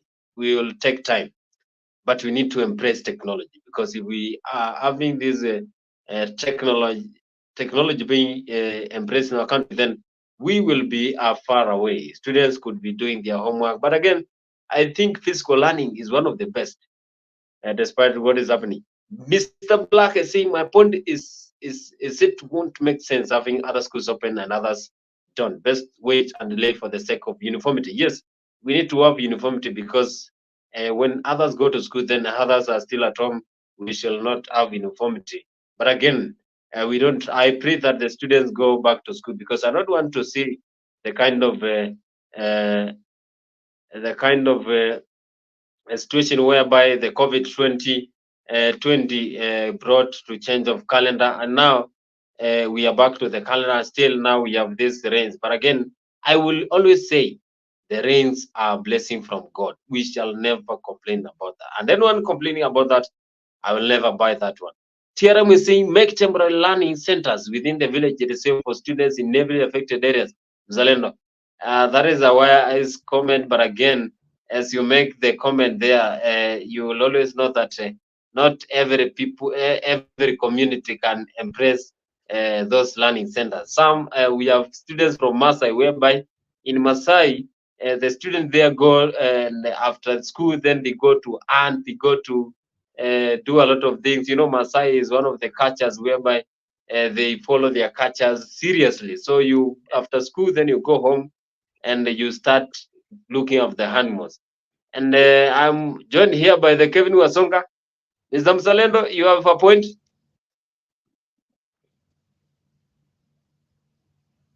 Kevin Wasonga, karibu sana katika huu mkutano ambao tunaongelea mambo ya disaster and a lot of things that are happening in our country. You know, the schools have been rescheduled to open until further notice. Also, we have the disaster, the natural disaster, but it still has not been declared by the countries. And also, we have a lot of things happening in our country. It's like the government is under siege. But I want to welcome you, Kevin Wasonga, to this political show today. You give your opening remarks as we pioneer our today's show.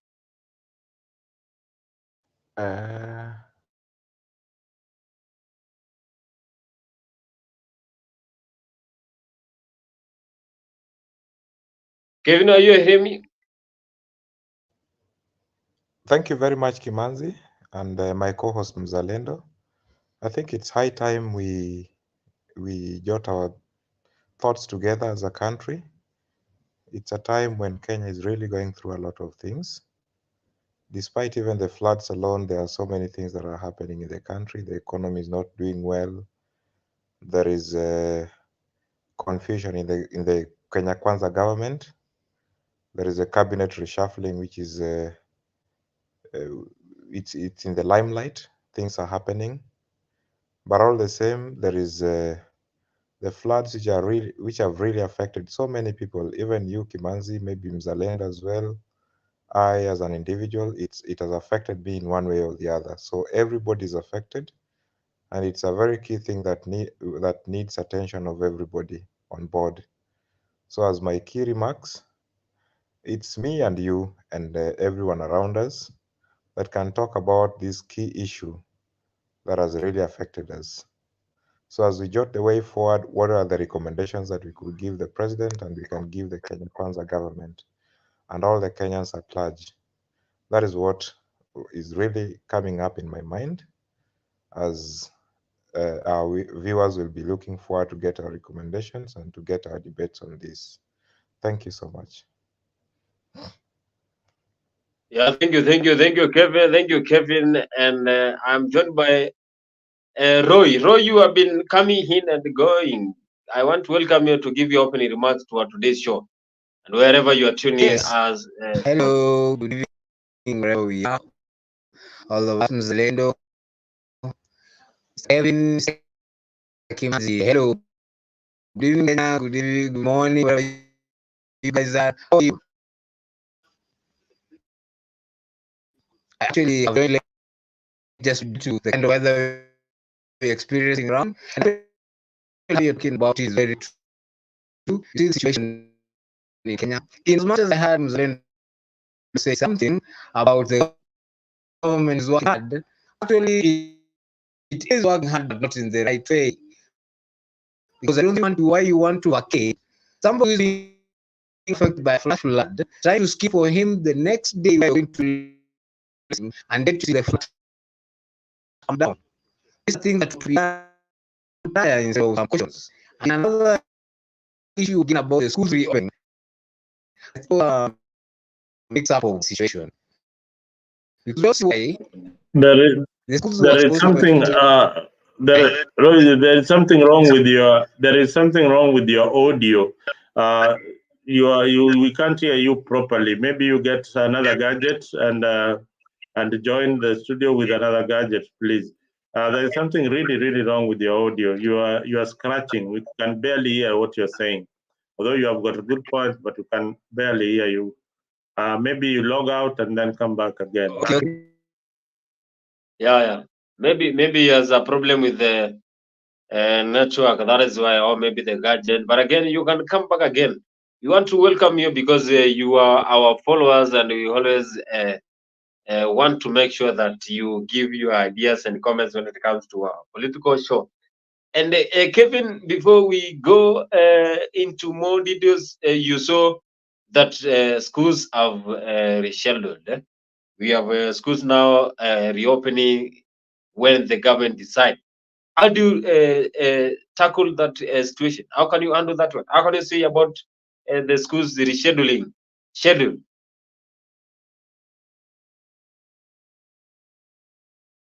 Uh,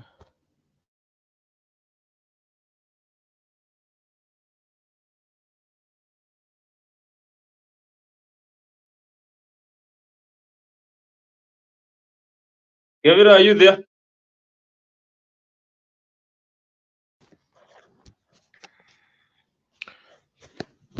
Thank you very much, Mr. Kimanzi.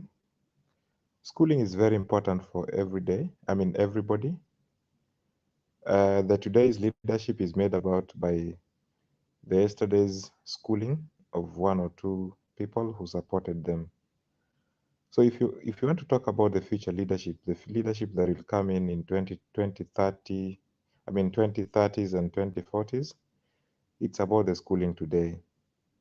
And it has come at, the postponement of the school has come at a time when we are talking about tragedies, which the government doesn't want to, to accept as an emergency for the state of emergency for the whole country. But remember, this is something that we've been talking about again and again, even before the president talked about it, when he was trying to play as the darling, and he didn't want to talk about anything to do with the flooding. The only thing he could do was to go to Zimbabwe and then came back for the Ida and other African leaders to talk about the floods in Kenya. But now it really forced him to talk about it at a time when people have lost their lives. Remember, there was floods, serious floods in Maimayo, which led to so many loss of lives. And despite that, there are so many people who have lost their lives. The numbers are over and above 200 people. And looking at it, it's a government which could not even give emergency response to the few who are affected in those places. But how about the whole country? Kenya is a state which has 47 countries, and the most affected in this case is only Nairobi County. So if it's a government which cannot even take charge or support the few people who are living in Nairobi, how about the 47 counties? And looking at even the sizes of these countries, of which Nairobi is not even the biggest. It's probably the second smallest of counties in Kenya. So going back to the postponement of the schools, it's not the wish of the government to postpone them. It's only that they have no other choice, and the Kenyans are really crying that how would we accept our children to go to school? It's a Kenya Kwanza government which did not even care about whether students will go to school and drown in waters. They didn't care at all. It's only that they knew that the opposition leader would talk about it, because Mr. Raila Odinga, Honorable Raila Odinga, have been so quiet about it.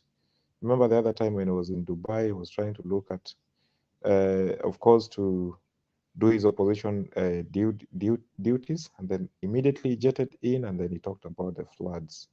So they were really forced to the wall to talk about the floods and the postponement of the schools. Remember, it's not even the president who postponed it. He advised the Ministry of Education to postpone it.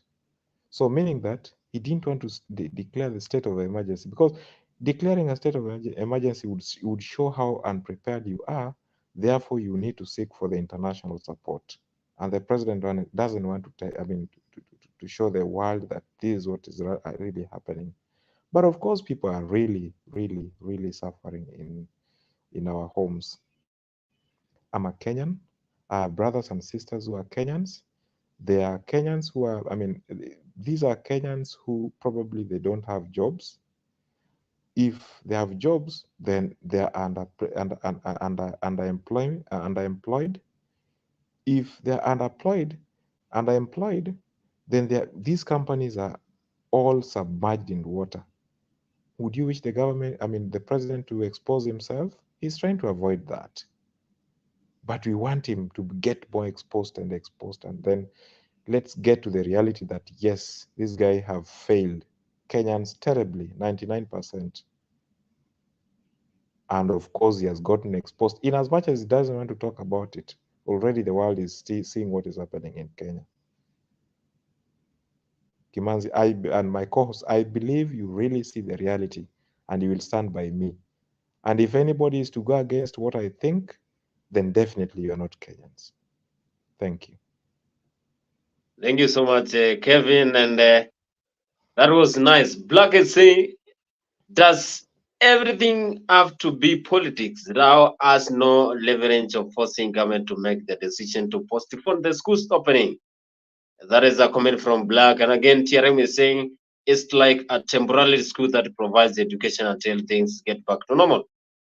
Goody is saying, I respect the former President Uhuru for digging deep and helping through the Red Cross. And also, we have Goody saying lives are more important than school.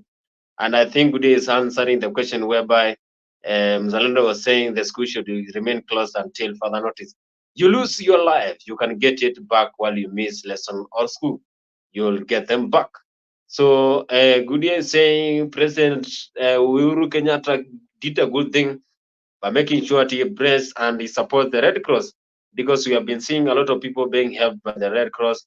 I saw what happened in Machakos, whereby there was a boy who was swiped by the floods, and he was helped by the Red Cross by the use of the helicopter to come back to the dry land. And that was good of Red Cross. I also saw what is happening in Madare, what is happening in Maimayu, and the Red Cross is doing a good job. And we want to say kudos to the Red Cross, and they continue the kind of work they're doing to the Kenyans, because they are doing a very good job. I think matters of education, the school should remain closed until further notice, whereby Mr. Black is saying that not all everything that has to be politics. It's like Raila Odinga is not trying to say that the government should declare this one as a natural disaster because of the politics. It is like this is something that need to be taken serious, because people saying that Raila Odinga is the president of the people.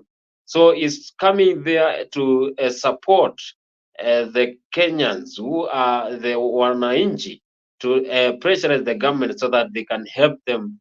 Because if you are left without anything, for example, what happened in Maimayu, whereby people's property was swept away by the water and they are left homeless. So it is the work of the government, because the government has that support to help people and make sure that they are not suffering, because those are the people who voted for them to represent them, and also make sure their situation is in the right way. So I think William Ruto and Raila Odinga saying that today was not matters of politics, but it depends on how you understand politics in the other way. And again, as we shift from this natural calamity, we want to go to the next one. But again, remember, wherever you're watching AFRIQ24, either in YouTube, whether you're watching us in X, formerly Twitter, you're watching us either in Facebook, you're watching us in Instagram, make sure you subscribe to our YouTube channel.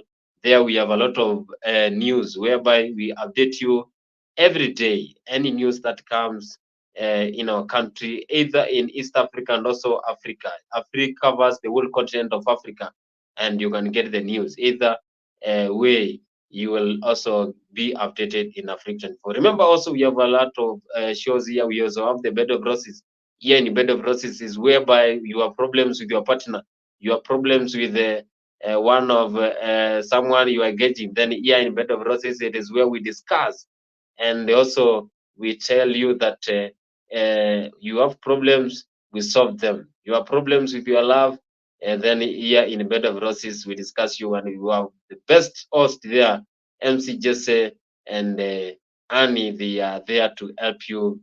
And before we take the short break, make sure you subscribe to our YouTube channel, follow us, and get to get the notification every day we have the shows.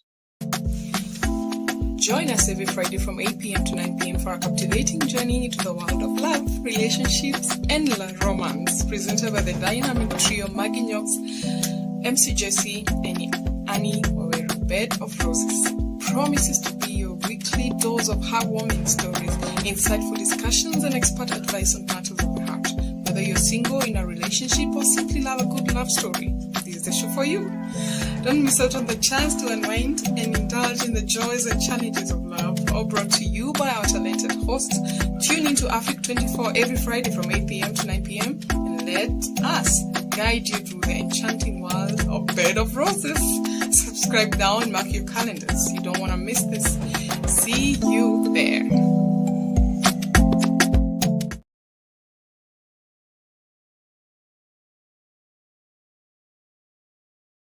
Yeah, wherever you have those problems every day, that is not every day, every Friday.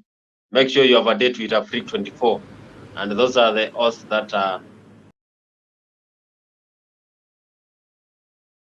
and those are your hosts that make you get entertained and also get the best learning. And we shift to another topic whereby we saw the Ministry for Agriculture is having problems. We saw yesterday what happened, and Linturi is in hot soup. Mithika Linturi is in hot soup. MPs voted for him to get impeached, and several MPs gave a lot of speech trying to say that he is not the cabinet secretary who is ready and also qualified to be in that sector. Mr. Mzalendo, I want to start with you.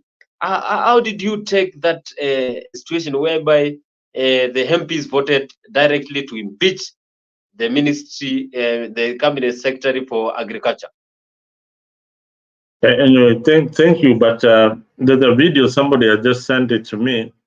I wanted you to play it so that people can see the magnitude. Tunaposimama tunangojea maji yapungue kiasi ndio tuweze vijana wetu kuingia hapa chini, waone kama kuna watu waliingia hapa chini wakafunikiwa ndiposa waokolewe.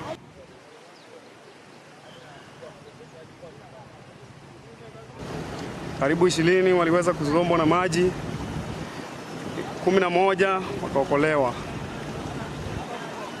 Hadi saa hii ndipo asubuhi tumepata kuweza kutoa lori yenyewe.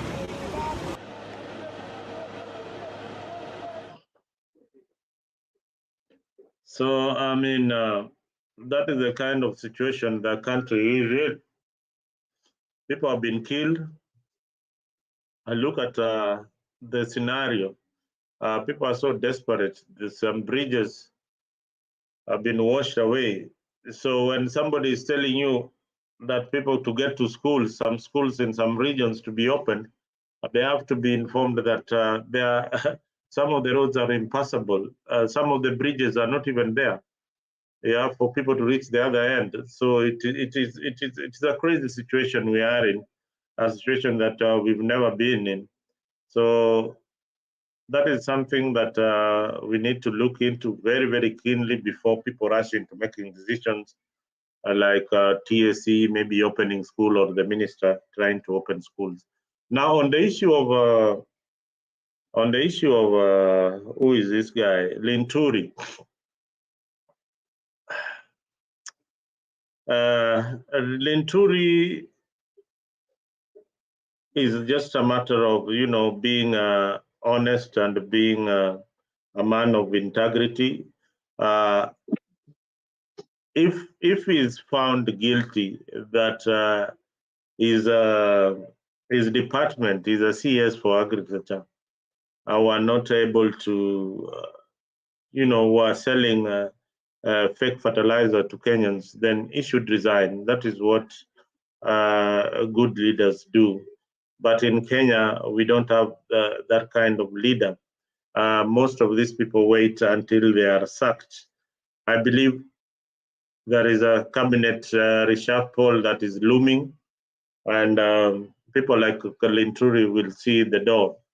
One thing I know, William Ruto will not be pleased to have Linturi in that docket. Remember, the president was a minister in agriculture at some point, so he really knows how the Ministry of Agriculture should be run. So Linturi is in hot soup. I don't think he's in good books with the president. Regarding the votes, how it went, it was 149 against 149 in a sitting of 188 MPs. So it means that even his UDA MPs voted against this particular minister. And Linturi is having his calmer time. Remember, he was pushing very hard for the governor for Meru. What was her name? Kawera Mwangaza.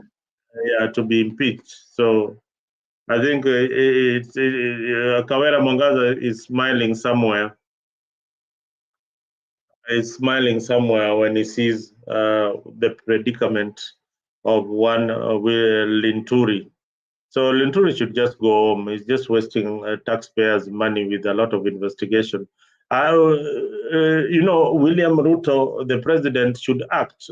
Sometimes I think William Ruto is too soft as the president of the Republic of Kenya. He should act.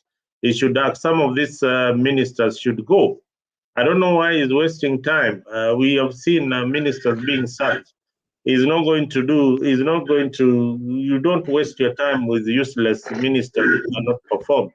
Some of these people need to go, Mr. President. They need to go, and that is how good leaders act. Act now or never. I don't know what investigation you're waiting for. This minister is an embarrassment to your government. People have talked about the Minister for Health, the CS for Education, and now the agricultural CS. These people should go. I mean, you reshuffle them, give them light duties. That has been done in Kenya before, but reshuffling them is like taking the problem to another ministry. So there are Kenyans out there who are very capable, very educated and learned, and ready to work for the government of UDA. Give them an opportunity. You have also another experience lost that we used to work for William Ruto, for Uhuru Kenyatta. I mean, you can bring in people like Matiang'i. I mean, politics is not, you don't have permanent enemies in politics. Matiang'i, if he's a performer, then bring him in. That is my take on this particular issue. Thank you. Thank you so much, Mzalendo, and that was wonderful. Good day saying Ruto is not soft, but he likes people doing the dirty job for him. That is a good day saying William Ruto likes people doing dirty job for him. That is a comment from one of our followers, but not a fake. But anyway, it is the current situation. Mr. Black is saying it took them 1-inch efforts to recover body digging by hand. And also saying, Black, when the man in Siaya digging gold was buried by sun, did you hear Rao say a word during Unyerul? It didn't serve political leverage. But again, I think he's trying to scrutinize the comment whereby people are saying Raila Odinga is trying to bring politics when it comes to natural disaster. But again, this is something that is happening to our country. And when it happens to our country, then we need to handle it in the right way. And Mr. Kevin Wesonga, we saw 149 MPs voted for impeachment of Mythical Inturi, who is the CS for Agriculture. And you know that this is one of the sensitive ministries whereby this one is like the backbone of the Kenyans economy and also the backbone of the Kenyans. You need to eat so that you can perform, because when you lack food, then you don't have energy. This one is like the generator. This one is like the source of energy. Now is like is not steering this ministry in the right way. That is why people MPs voted for him. What is your take on impeachment of Mythical Inturi, CS for Agriculture? Thank you very much. I think the impeachment of Mythical Inturi has come so late. Mythical Inturi could have not even stayed in the office for over 100 days. This is somebody who we expected him to forge forward the agenda of the Kenya Kwanza government by making Kenyans at least have increased food production through provision of certified seedlings and as well as quality fertilizers. But when the people ask for the fertilizers, he gives them stones. Remember that if a mayor officer at the ground gives fake fertilizers, then of course it comes from the CS, who in this case is Mythical Inturi. So he certifies the provision of these fake fertilizers, stones like, to the Kenyans who are expecting to increase their food production yield. It was quite unfortunate, and getting 149 votes at this particular time in the month of May was late. I expected this to have happened in the month, in the year 2023, early 2023, or immediately getting into the Kenya Kwanza government. Mythical Inturi is a non-performer. He's a non-starter in this particular case, and people should have not wasted its time with him. Remember, this is now a time when the rains are there, and people expected at least to get something good out of their farms. But remember, it's a government which I don't know whether they are really liaising with the meteorological department. Now he claims to have given the farmers fertilizers, but then without consideration of the meteorological department reports. Now it's now high time for you to plant. It's high time for you to plow. It's the time to do this and that. The farmers are not informed, so it's the right thing that the MPs have done, and I expect that this will not be overturned by the president, because I know the president likes him. He likes, as you say, people doing dirty jobs at his back, meaning that he's also doing the same dirty job. On the Kenya Kwanza government as well, you've seen so many tragedies happening since the Kenya Kwanza came into government. I don't know why it's just a time of washing the scenes or something. Look at the Shakahola. Look at the deaths on the roads. Now look at the floods. Look at how, if you ask me which country is the saddest country in the world, then it's not even Israel, it's Kenya. In the east and central and south of the Republic of Kenya, the saddest country in Africa and maybe the world effectively. Why? Politics is not playing anything more important. Anything important for them. They are an ever failing government. So he puts Mythical Inturi, who even failed in his family, to lead Kenya Kwanza government, or the CS for the agricultural docket. It's a complete mess. It's a complete mess, and everybody can see that. Thank you. Thank you so much. Thank you, Kevin. Saying Mythical Inturi should be impeached anytime, and he's saying the government took a lot of time to impeach Mythical Inturi. And personally, I am not trying to say anything about that, but again, when it comes to agriculture, I think this is one of the sensitive ministries whereby Kenyans need to be taken care of. And we have the scandal of the issue of fake fertilizer that raised a lot of eyebrows. Kenyans were saying that they were deceived. They were given fake fertilizers. But when Mithika Linturi went on one of the televisions in Kenya, he said that this is not fake fertilizer, but we heard the Deputy President saying that it was confirmed that the fertilizers there are some companies that were involved in giving fake fertilizer. So I think Mithika Linturi, he will not survive. I think he's not going to survive this impeachment because it is high time that Kenyans also get the support. If we don't have support for the government, then we are going to suffer. And we know that most of people depend on farming because that is the only way they can get food from, and they can also get money as they do the commercial farming.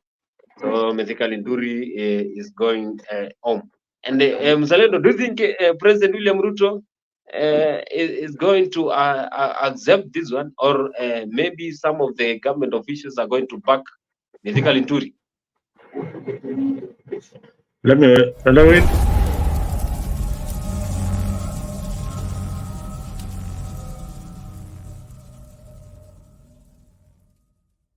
Ndio sababu tuko na shida zinaita zi Kithure Kindiki, ngine zinaita zi nani yule anaita Machogu. Angalieni Machogu na Magoha, Profesa Magoha na Machogu, unaona tofauti? Ni kama usiku na mchana. Mtu anakuja anambia wewe huyu ni waziri, unaanga wewe ni waziri wa nini? Ati wewe ni waziri wa matibabu. Ati sijui mwingine, sijui waziri wa elimu, sijui waziri wa wafanyikazi. Unaangalia yote ni takataka. Ndio sababu kuna shida, manake tuko na dereva hajui steering iko wapi, hajui gear iko wapi, clutch iko wapi. Ndio sababu Kenya ina shida. Gharama ya maisha bado imepanda juu zaidi. Sasa mimi nasema hapa ya kwamba hawa watu wasibomoe manyumba ya kule Mkuru kwa Njenga. Wasibomoe manyumba kule Mkuru kwa Njenga. Sawa. Wakijaribu kubomoa, ita sisi, tutakuja sisi na nyinyi.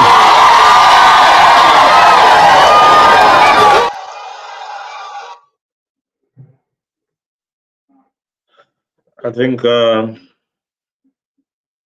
thank you Kimanzi for that clip of Raila Odinga. One, he has given a solution that the president needs to act on the minister that is having, and he has predicted what is going to happen in Ruto'S cabinet. There is a reshuffle that is going to happen very anytime soon.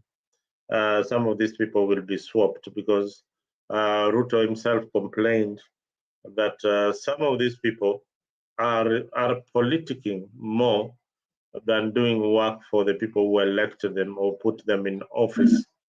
So it's just a time bomb. People are very anxiously waiting for the president to act, and at least the prime minister, former prime minister, has come out to voice his concern and his support for the people.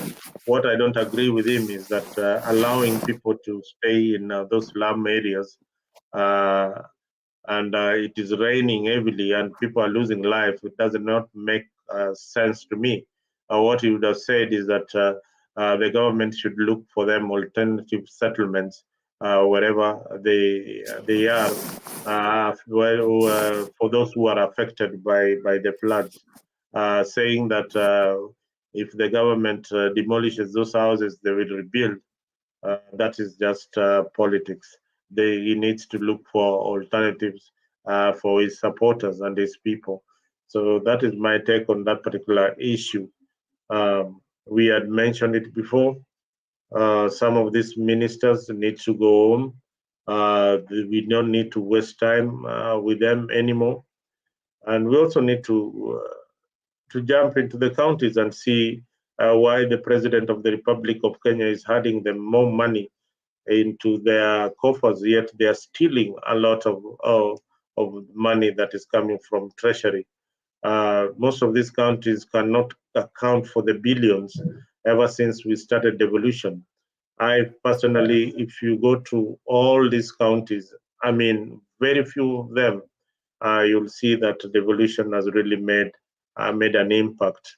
It has made an impact to their personal lives, where most of the governors are richer. The executives are much wealthier. So we need to look at how these county governments are run, and they need not to waste a lot of our taxpayers' money. Yeah, that's my take on that particular issue. Thank you so much, Mzalendo. Raila Odinga, you can hear the way the crowd is moving. The crowd is supporting Raila. That is what I say, that we have the president of the people and also we have the president of the Republic of Kenya. You can hear how the crowd is moving, how the crowd is cheering when the Raila Odinga is talking.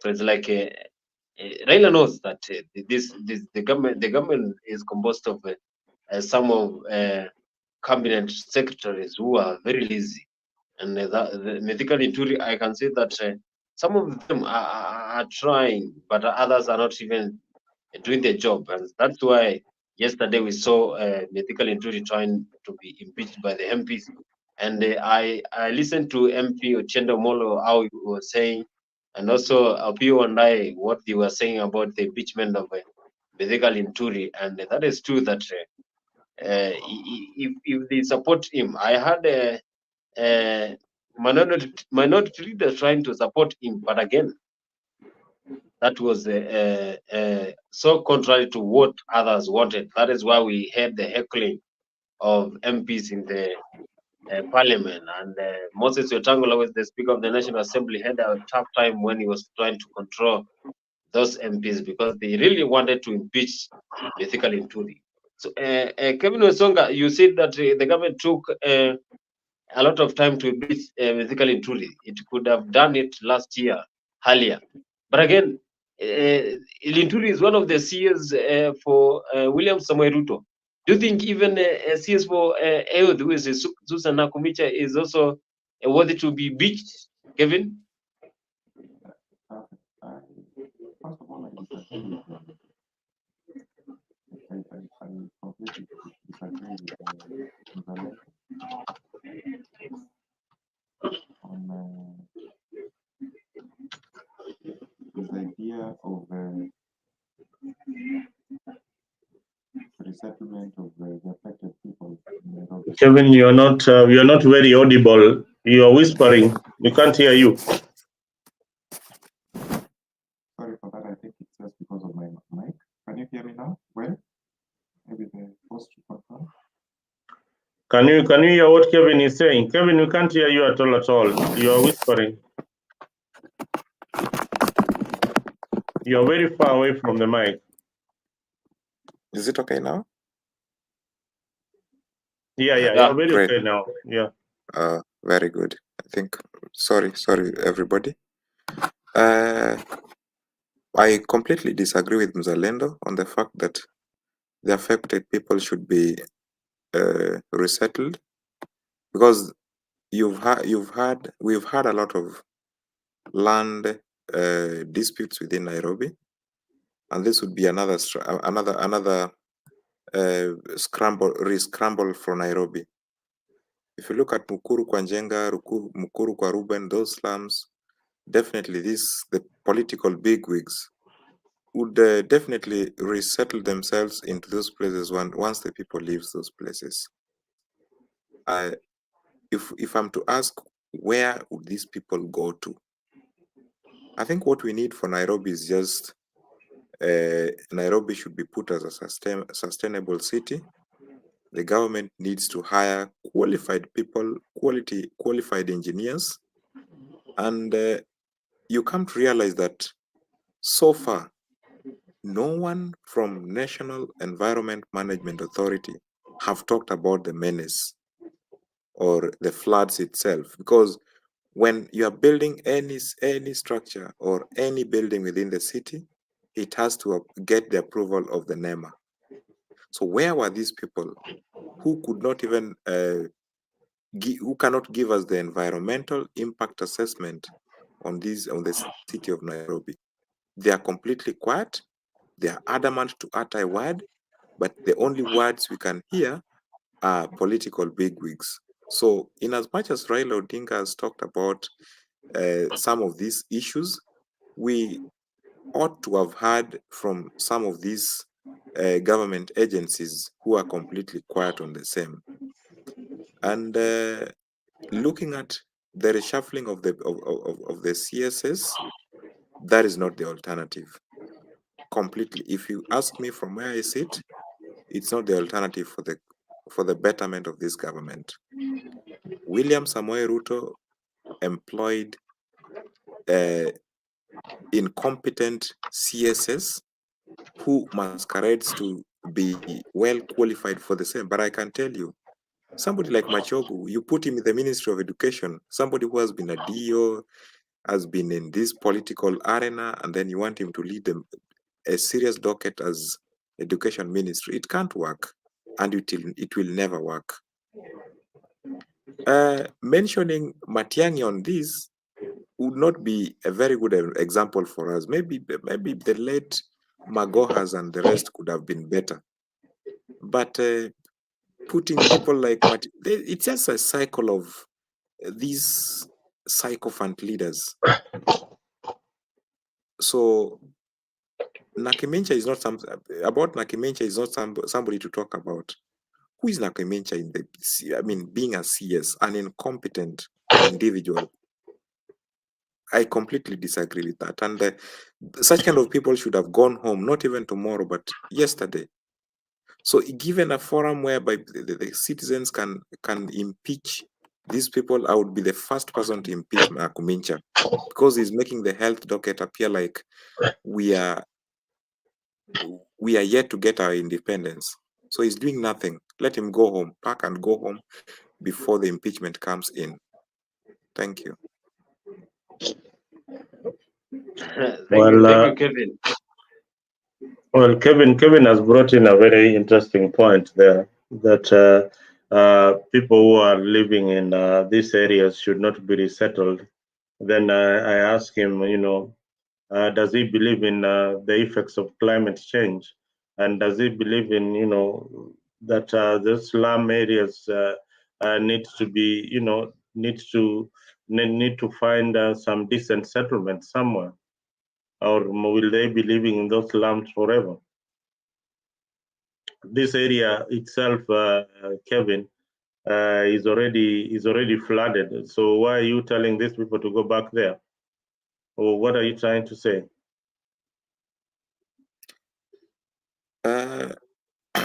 Mzalendo, I'll continue disagreeing with you.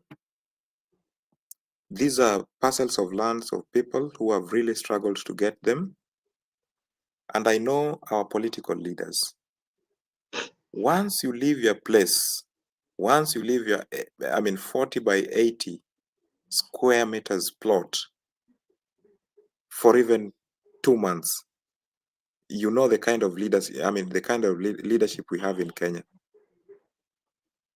So, Kevin, you're saying that in places where the lake is swelling, like in Sindo, those people should not leave the places where they stay. They should wait and drown and die there, because the government is telling them to move to higher areas where the water cannot reach. What are you trying to really say? Because this is a crisis. We are saying that I live in Mukuru kwa Njenga. My house is already flooded. I've already lost my children. You are telling me as a politician to go there because the government will steal that particular property that I owned in Mukirikwanjenga. Is that what you're saying? You see, that Mzalendo, that comes with dishonesty. We are not, our political leaders are not honest with us. So if really I see my Kenyan government to be honest people, then why not the first person to leave? But looking at the fact that the historical injustices that we have had in our country, which are completely unresolved, then therefore, I would not advise them to leave, because they will leave them. I mean, they will lose their properties. So despite the crisis, I would look at the long run part of it and then say, okay, you want me to leave, and then after leaving, where will I go to? That's a big question. That's why we are saying that the government should look for them alternative places to live in, because they can't live where they are living right now. The water is crazy. People are dying. I mean, you cannot tell them to continue living there. The government should come up with a solution ASAP to find higher areas where these people can live. That's what me I'm urging the government to do. But saying that, oh, they stay put, you stay put and your whole family is already gone. Stay put for what? Stay put for what? You know, here is the government telling you we are locating you or giving you higher areas where you can live temporarily as we look for shelter, because even if they are looking for a place to build, they can't build in this kind of weather. It has to take time. But some of these things, we should not bring in politics a lot. We should look at ways and means of solving the problem. Yeah, ways and means of solving the problem. Look at the bridges. Most of them have been swept away. Are you going to still urge these people? You guys continue traveling. Even if that bridge is swept away, you'll find a way of reaching the other end. That's what you're saying in short. Seemingly you don't own a plot in Mukuru-Kwanjenga, or you've never been affected by these politicians, or maybe one of your properties have never been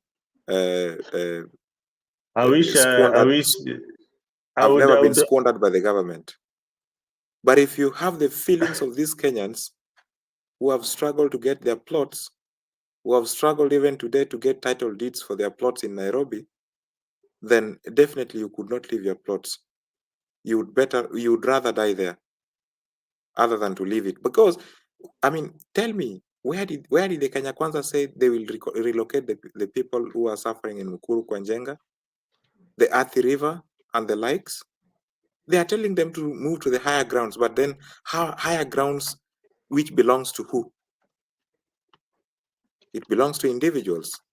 So it will be individuals against individuals. But they are not saying, we were talking about the affordable housing. We will take you to the already finished affordable houses. They are not saying that. They are completely quiet on that. They have zipped their mouths, but they are telling people, oh, move to the higher grounds and all that. Higher grounds which are lands of other citizens.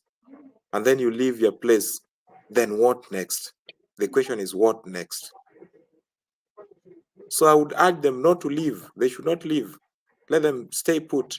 Let the government support them there, in those particular places.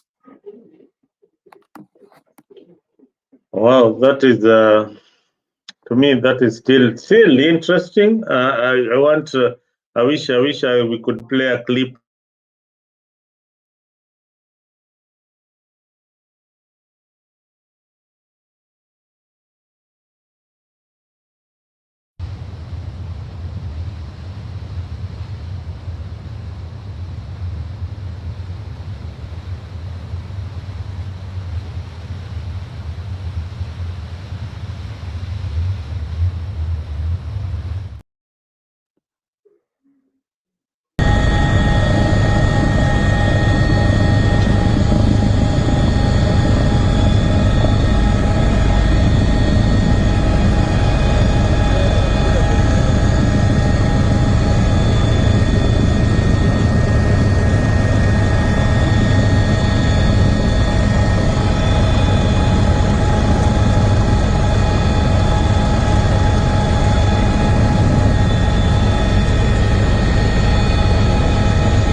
Kevin, now stay put and don't move to any area. That is your land. Now, are you telling that person in that water to stay there until the water goes away or wait to die? I think this is a temporary measure the government is doing for the people who have been affected. That we are not prepared. We are not prepared for any disaster. So, but the only thing that you can do, don't wait to die there. And truly said that if you are caught crossing the river or crossing waters, then that will be a criminal case, and you'll be jailed for trying to commit suicide. I mean, this thing is serious. Let us not play politics with it. It is something that we need to find solutions. And the issue of climate change is not something that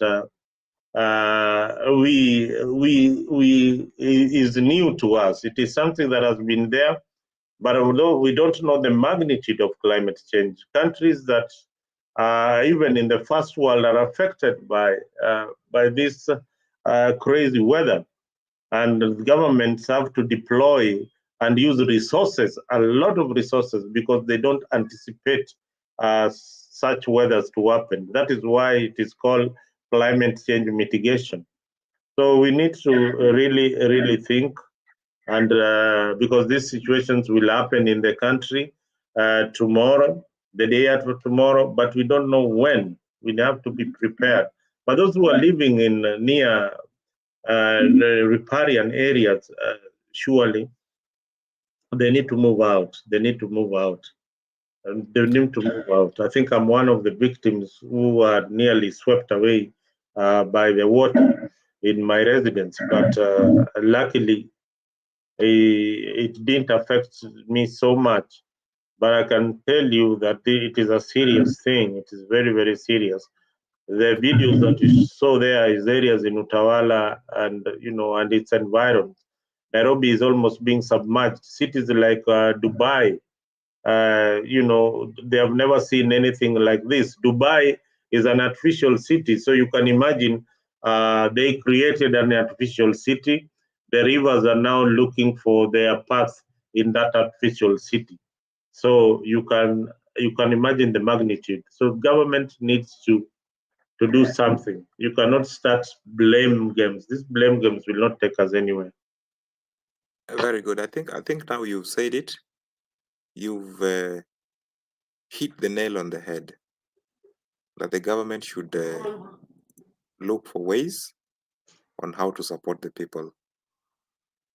If you had the opposition leader insisting that the government should declare floods a national disaster, why is the government adamant about this? My idea would look very crazy and to some extent very weird, but I tell you for a fact, we are having a government which eats its own people, whereby they are just looking for a small space that now they have left, so let's occupy. That's the kind of government that we have. And that's why, in as much as the people are suffering in those kind of places, they are so adamant to leave. Because Mzalendo, you can't tell me that I should leave my house and then where am I going to? What is the kind of support you'll give me? What kind of support are you even ready to evacuate me? Or it's just by the breath of the mouth that leave to higher grounds, but there is no support? Have you even seen this government supporting them by evacuation? Or they just go there for a tour and then they take few photos and all that and the videos, and to see that how they, to be seen on how they are supporting, but there's very little they are supporting on. The other day I said we saw the deputy president going to Mai Mahio and then giving a few food items and all that. Those few food items were not even enough for lunch only. So was that good enough? If it was a government which looks at the sustainable support or mitigation to the people, then they could have evacuated the people, took them to safer grounds, built them good housing or good houses, gave them everything that anybody would need in their houses, then yes, I would say the government is helping. But if they're not doing that, why not? I can't say that the Kenya Kwanza government, I can't clap for them. This is not a government to clap for. So if you are ready to clap for them, Zalendo, go ahead. But I'm not ready to clap for this government. They're doing the least that any other government has done for the citizens of Kenya. So yes, the floods is there. But then my big question is, you are telling me to leave my place of residence, despite the fact that it has completely flooded. Come and pick me from there, take me to the safer grounds, give me everything that is required, and if possible, give me a permanent residence in that particular place, so that I don't get re-evacuated again or chased away by the locals in that particular place, by the virtue that the government took me to this place, dumped me there, and left me there to find my own means. Well said. Thank you, Kevin. I saw Thank you. Black. You, Kevin, you have intimidated Black, and he has taken off. I don't know. Black is somebody who doesn't chicken out. I don't know why he has taken off. Black, can you come back? Yeah, maybe you can come back to the studio and join us to give us the opinion and ideas about what is happening in our country. Make sure you subscribe to our YouTube channel. Also, join us here in our live studio. If you're following us in YouTube, you're following us in Facebook, following us in X, formerly Twitter, make sure you always get time and join AFRIQ24 every day from Monday to Monday. Every day is a good day for AFRIQ24 because we give you the best when it comes to politics and other programs that we have in our channel. Mr. Black, welcome, and I want to give you this opportunity to say hi to our followers and also give your opening remarks into our today's show.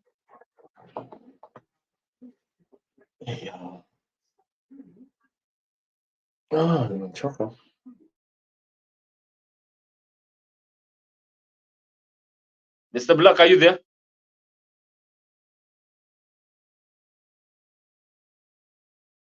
I think Mr. Black is having some problem with the network, and he will be back when we have the network. And I want to appreciate our followers. Good year, you have been a good person, as well as our ambassador, Mr. Black. Geoffrey Ruto has been here, and also TRM has been here. They have been supporting us since we started the show, and we are going to finish in a few. And as we went up our show today, I want to ask Mr. Kelvin Wasonga. Mr. Kelvin, what do you think the government should do to make Kenyans feel that they have the best government, since we have a lot of complaints from the government? What do you think the government should do? Should we dissolve the government, or should we say that we don't have the government? Or what is the best way the government should do to the Kenyans so that the Kenyans can feel they have the government that is in power? Majority of Kenyans, my brother, I believe even you are so dissatisfied with this Kenya Kwanza government from the onset.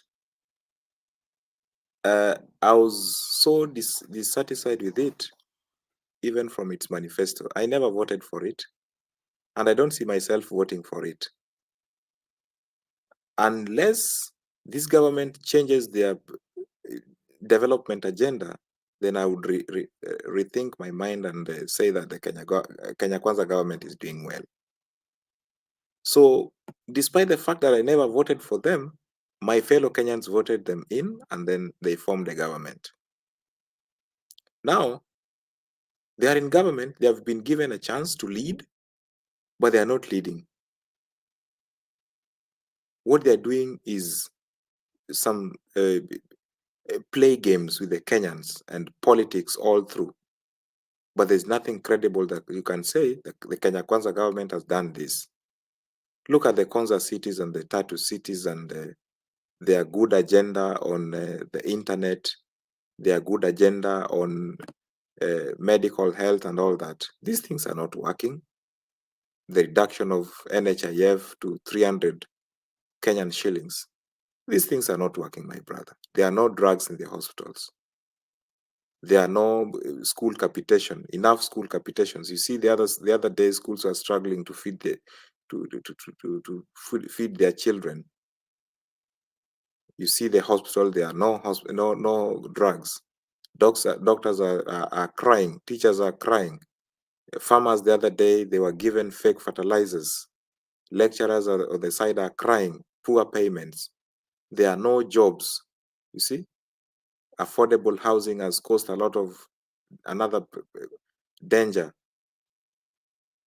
There's deduction of money, but then now during crisis, why don't they take the people to the safe, affordable houses? It's not happening. So, in my opinion, nothing is working out in this government.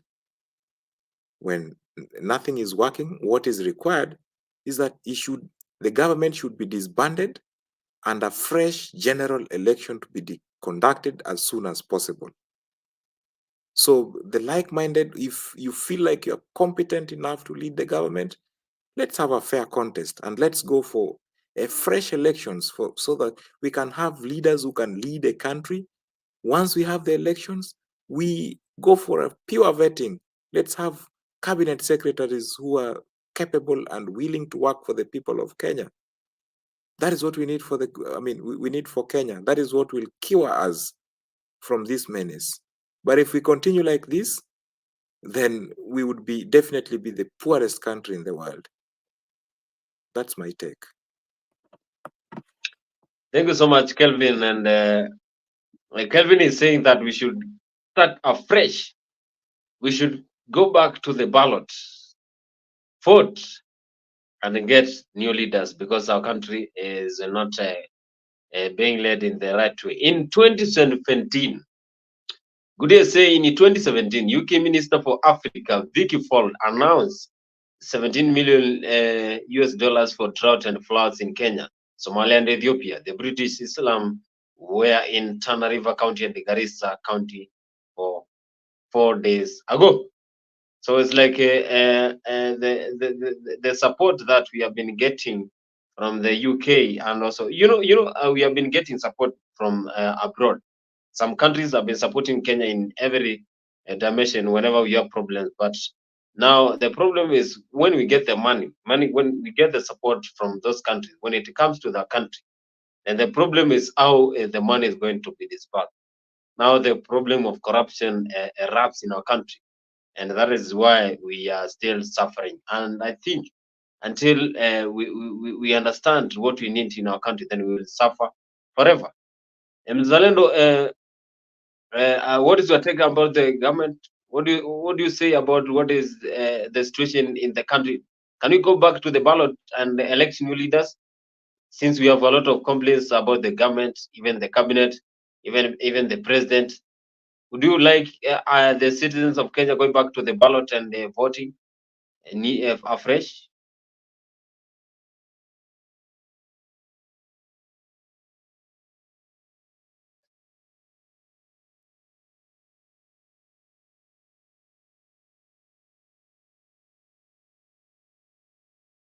Zalendo, unmute your mic. I'm saying in Kenya, immediately we announce the results of the election and we have a winner. The next day, we are in a campaign mode. People had already started campaigning for 2027. Remember, elections in Kenya are very hotly contested. Our situation in each and every election year is tribal. Our way of electing leaders is very tribal. But not everybody is that tribal. Our way of electing our leaders is tribal. But what tribalism brings it brings incompetency. Whether you are in the opposition, whether you are in government, tribalism brings incompetency.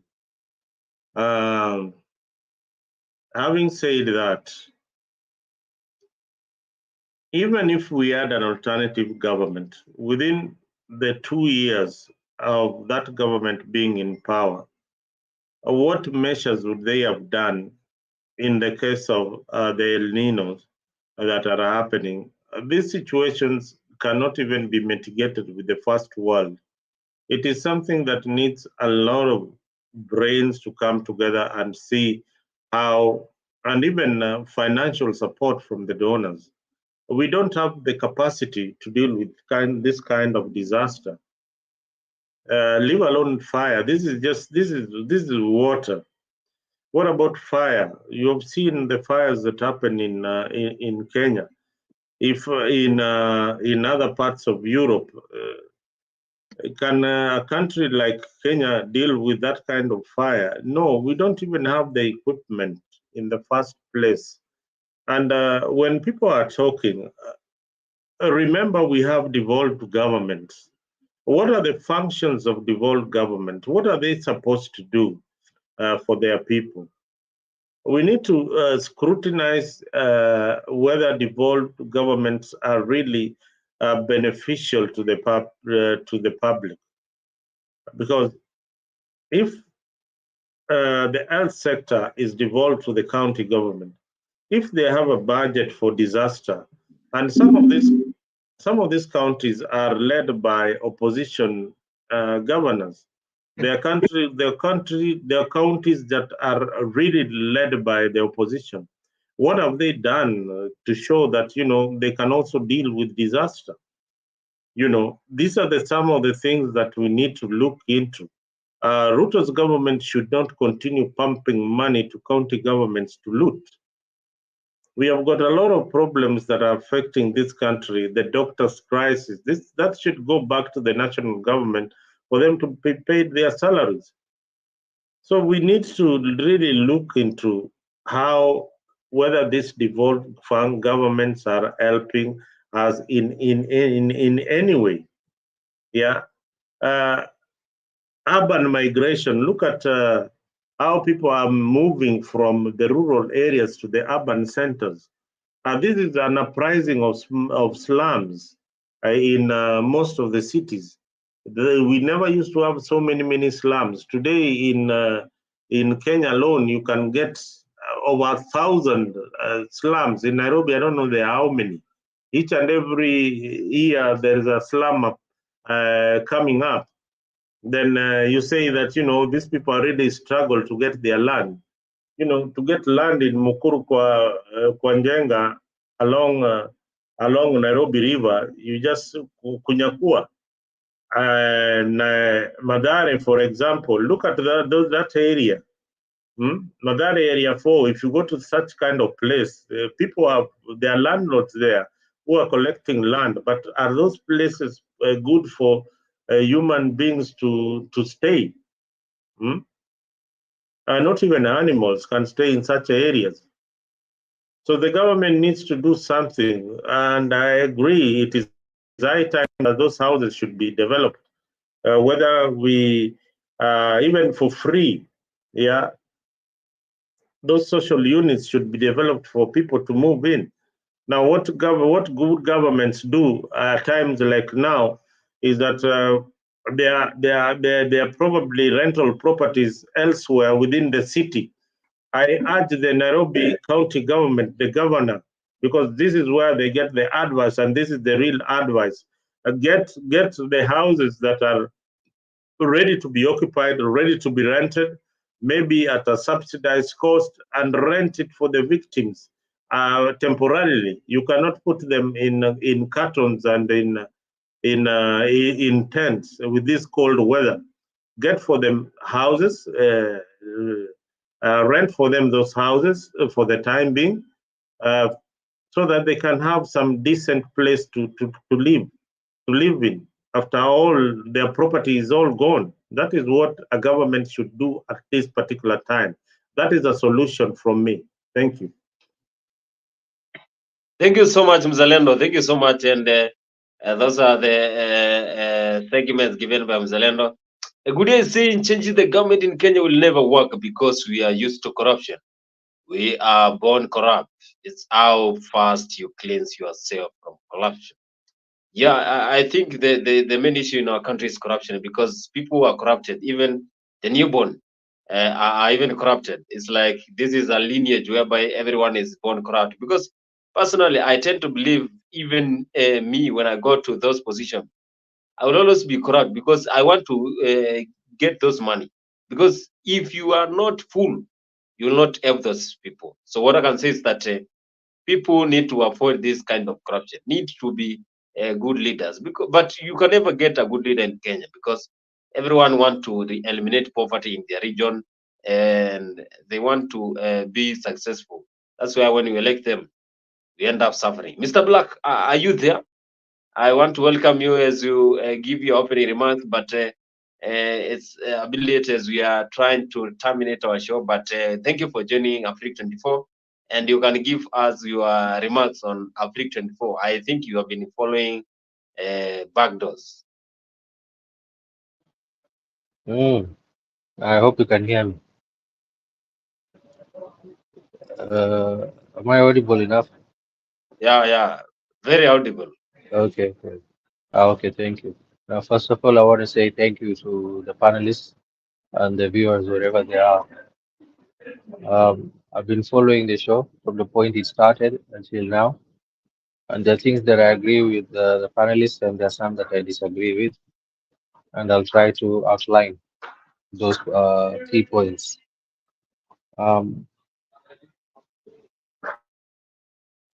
I do agree that the government is doing very little to help the people that have been affected by the floods. For some reason, I believe that we should have made use of KDF and their aircraft capacities. But then again, we know what has been happening with the aircraft that have been going down recently. So, would the people be safe where they are now, trying to struggle to save themselves, or will they be safe in those aircrafts being airlifted elsewhere?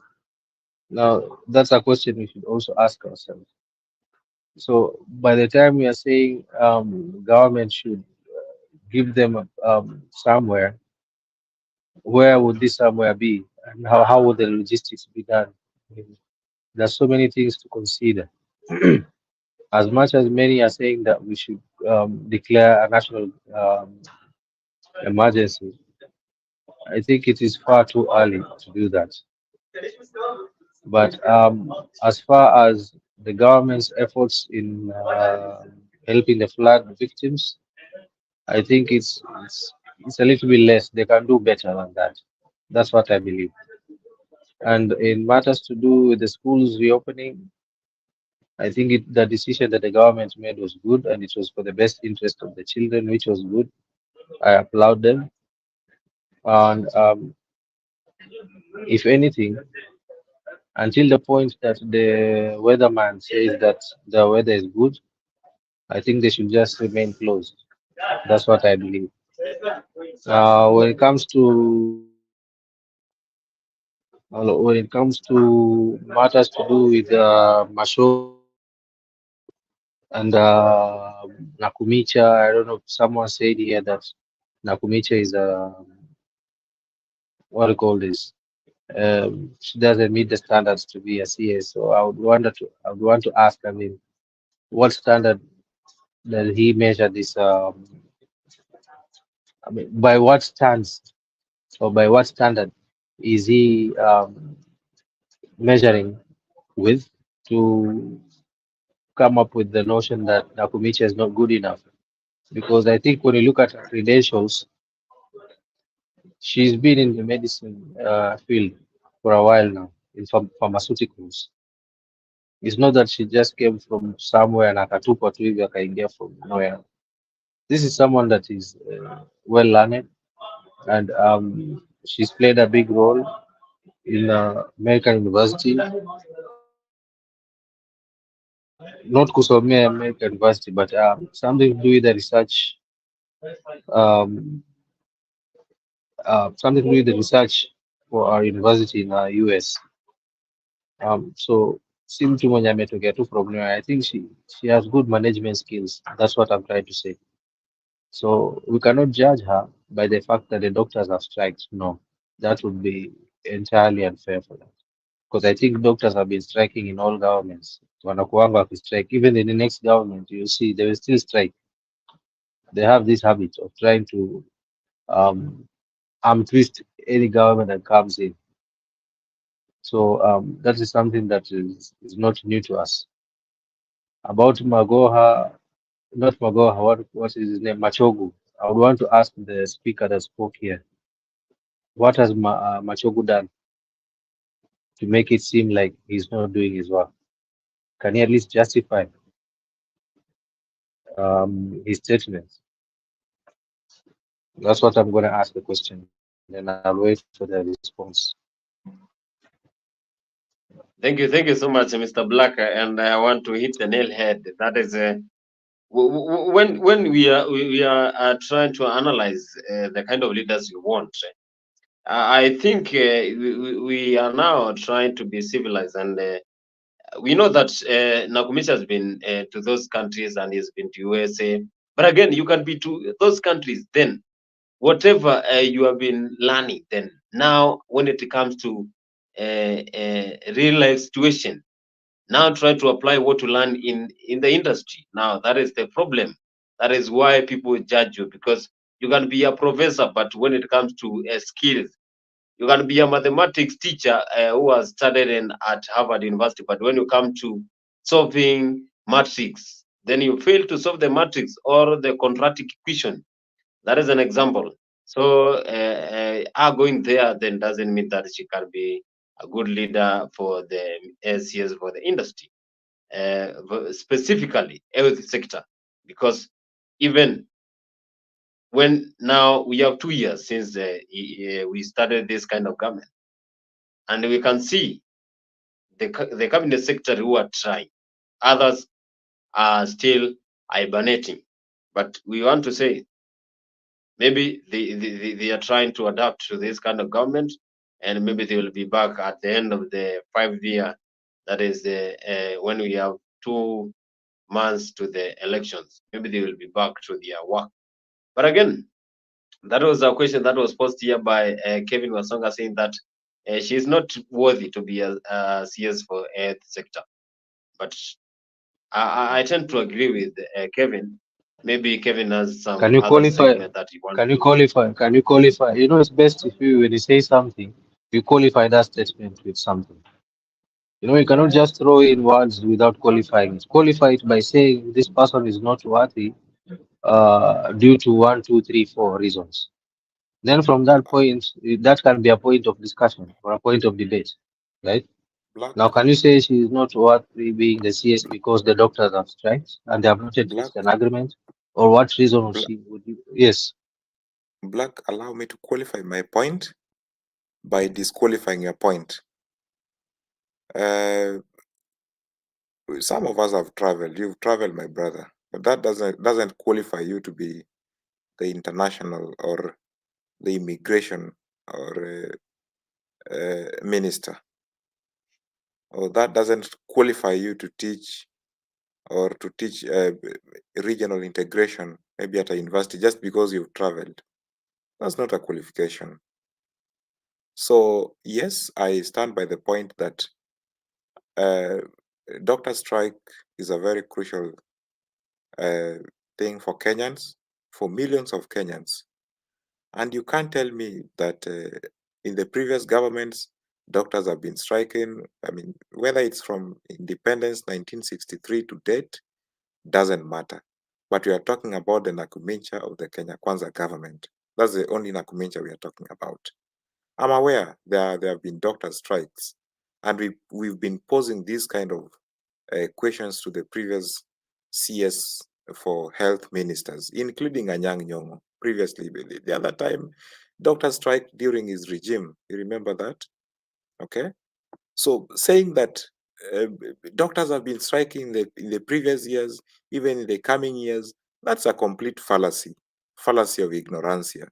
So I would stand by my point that Nakumincha is incompetent by the virtue that doctors are striking at in his docket, and the doctors carries the lives of millions of Kenyans. Okay, and at the same time, citizens are paying for the NHIF or whatever name you want to call it. So, I mean, just disqualifying my point that doctors have been striking before, therefore, Naikumincha's time, doctors should strike. That's a wrong induction, completely wrong induction or even deduction in that side. So I disagree with you, Black. What I'm trying to tell you is one thing. If by your words, what you're trying to say, to qualify your statement, that she's incompetent because the doctors are striking, well, at the same time, you're giving us a very good example about when a Nyang was in that docket and the doctors were striking. So are you trying to say, by the same scales or by the same standards, then Nyang was incompetent and his predecessors were incompetent? That's what you're trying to say. So are you trying to tell us that in all the CS that we've had, because we've always had these doctor strikes, they have all been incompetent? Because if we are using that measure of standard, like the doctors striking as being the reason for the CS being incompetent, then we should as well point out that what we've been having in Kenya is we've been having a failed health sector because the heads of ministry are not well collected. Now, when it comes to giving an example that because she's about someone being well traveled, I mean that's a wrong example, because what I was trying to say is this: she's had experience in the medical field managing something. Now, you cannot tell me that the CSs that have been there were CS before, so that then when they were appointed as CS, they were better off. They were managing something somewhere. Then they were they were given the CS positions, right? If you look at Magoha, Professor Magoha, what was he doing? The late, may God rest his soul in peace. Before he became a CS, what was he doing before that? Can you answer me that? Professor Magoha has Any been panelist? Professor Magoha was a VC at the University of Nairobi. Very good. So And, let's stop it there. Okay. Good. Now, by your statement, what you're trying to say, if you are, because the equivalent of what Magoha was doing is almost, underline the word almost, the equivalent of what Nakumicha was doing. Nakumicha was heading something. What was he heading? Understand? What was Nakumicha she was heading? heading? She was heading a research institute for a particular university in US. I can't remember it. And it's not something small. We are not talking about a classroom. It's not a classroom. But Mr. Black, I want to ask you a question. You know, she let me could be heading just that allow research. me to finish. Allow me to finish, please. Allow me to finish. Now, nawapeleka tu na hiyo njia yako inaenda hiyo hiyo with the same standards. That's why I asked you with which scale, because I would like us, when you're mentioning something, then when I ask you by which standards are you trying to qualify your statement, then we use those your criteria as the SI units for the other one. I mean, for us to get a fair judgment of whoever that you're trying to disqualify as being incompetent, right?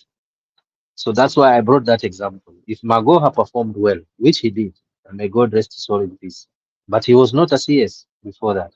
He was heading something. So equally the same. It is best also for us to realize that with the challenges that the health sector has had, very unfortunate. It's never been an easy task being a CS for health. That's a problem we've been having ever since. But not to say that just by the virtue of that has been happening, that it should continue happening. No. What we should ask ourselves is, what do we need to do for us to make it better and for it to work for Kenyans? That is the question we ought to do, to ask ourselves. But immediately disqualifying someone saying that they're incompetent because doctors are striked, that would, for lack of a better word, it would be, it would just be bad. Let me just put it that way. It would just be bad.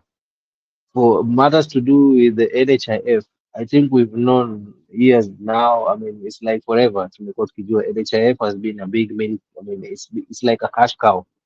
Every government that comes in, they always find a way to milk it. But the idea which he came with of shifting to SHIF is a good idea. It's almost starting afresh. Because right now, if you continue with NHIF, there are pending bills which needs to be paid that are fake. Trying to untangle to know which one is the correct, is a genuine one and which one is not, is almost an impossibility. Like the example of the doctor who was being questioned by parliament. Anasema anadai NHIF about 400 million na akona clinic yake hata ina theater. But kulingana na paperwork, let's just wait a bit.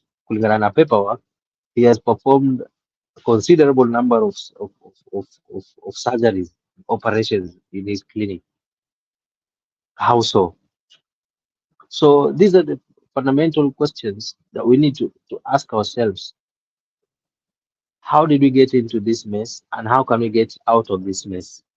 But hata sahi wewe uchukulie uweke pale as it is, you will still face the same problem. Unaona? So the question would be, like I asked, what needs to be done? By us starting with a new slate, with a clean slate, SHIF, it's better. That's a good starting point. And I think if you don't reason politically and just reason like a responsible Kenyan, which I know you are, then I think you'd see the point that this lady has very much good intentions with the SHIF. Thank you. Maybe Kevin, you can answer Mr. Black. Yes, I believe this will be my last shot on this subtopic, which Black is really trying to run away from reality. But I won't allow him to do that because he's my lovely brother.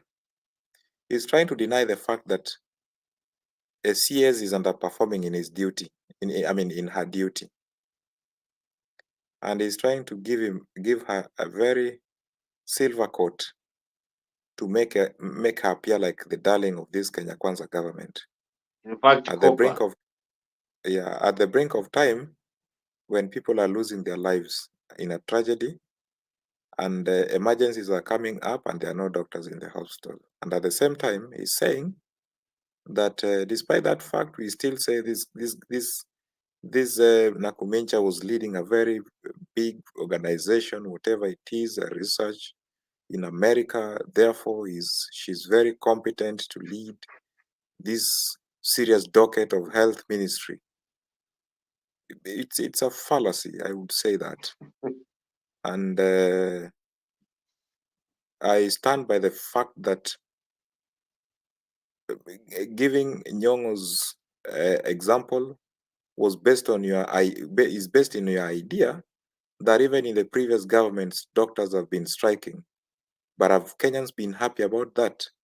Are they just striking because people are meant to strike? It's in our constitution that we have to strike. They are striking because there's a gap which needs to be filled, but no one comes into office and fills it. So that, by the virtue that they have not been filling in the gap that the doctors have been asking for, we find him also in the mix. We find Nakumincha also in the same mix, a continuous mix.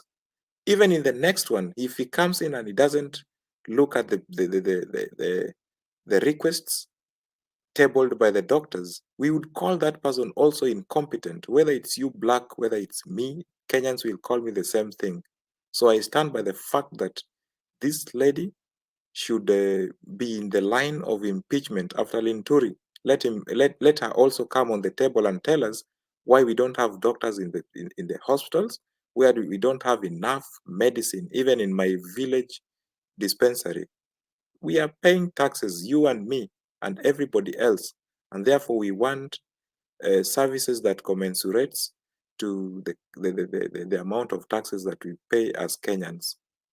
So I will not stoop low, my brother, and to lean on your side that Nakumencha is competent. No, she is incompetent until she does what is expected of her, what the doctors wants us to do. Once we have enough medicine in our hospitals, once we have doctors in our hospitals, once the doctors are paid as per their requests, then yes, she will be competent. But as it is, she is still incompetent. Thank you. Is Thank you, health, Mr. Thank you, Mr. Kelvin. Has health function been handed to the county governments? Yes or no?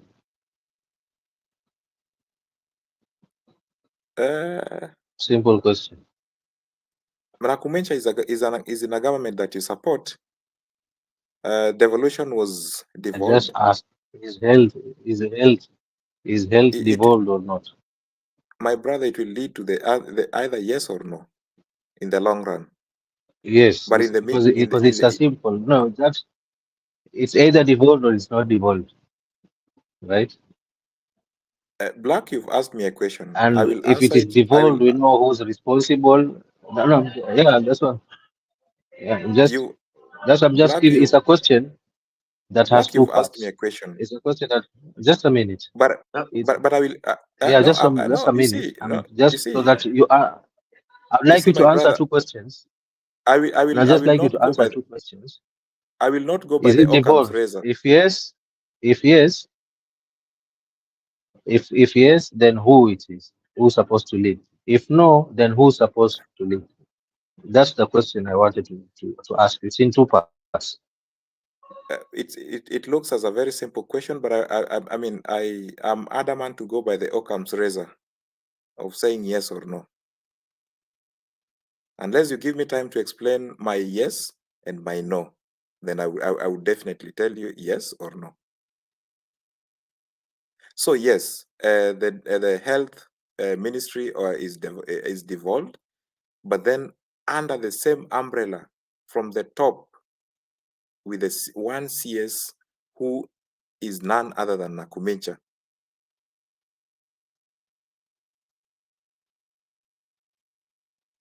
Yeah. Thank you, Kelvin. But I think that one is a pyramid. I think that one is a pyramid, and it starts from the top to the bottom. But I think from my segment, what I can say is that Mr. Black, I agree with you. Susan Nakumencha has been there in those top areas in USA. She has the qualification in paper. But when it comes to application in real life situations, since those cabinet secretaries started their job last 2 years back, I can tell you one by one the kind of CS who are trying, but others are totally not doing nothing in our country, doing nothing, totally nothing. But again, we will not feature that, as we know that it is high time that we wind up our show. It has been a wonderful show, and I appreciate everyone who has been here. I appreciate comment section. Goody has been here. Goody has been our brand ambassador for AFRIQ24. Geoffrey Ruto has been here also. So Mr. Black has been here. Kevin has been here. TRM. Comment section has been so active since we started our show the last 3 hours back, and we are happy that we are coming to finalize our show. As we give the parting shows, thank you, Mr. Black. I know you have been here and you have been following our show since we started our show. And being one of our panelists today is one of the great things that we are happy for, because you always make our show to be active. I want to ask Kevin to give parting shots as we finalize our show.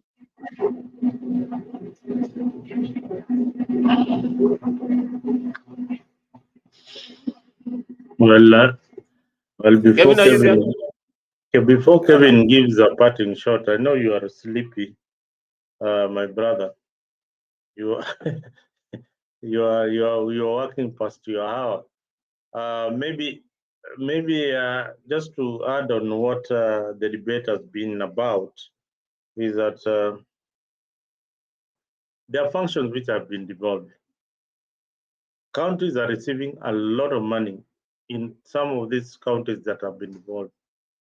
The government under President William Ruto is adding more money to these counties.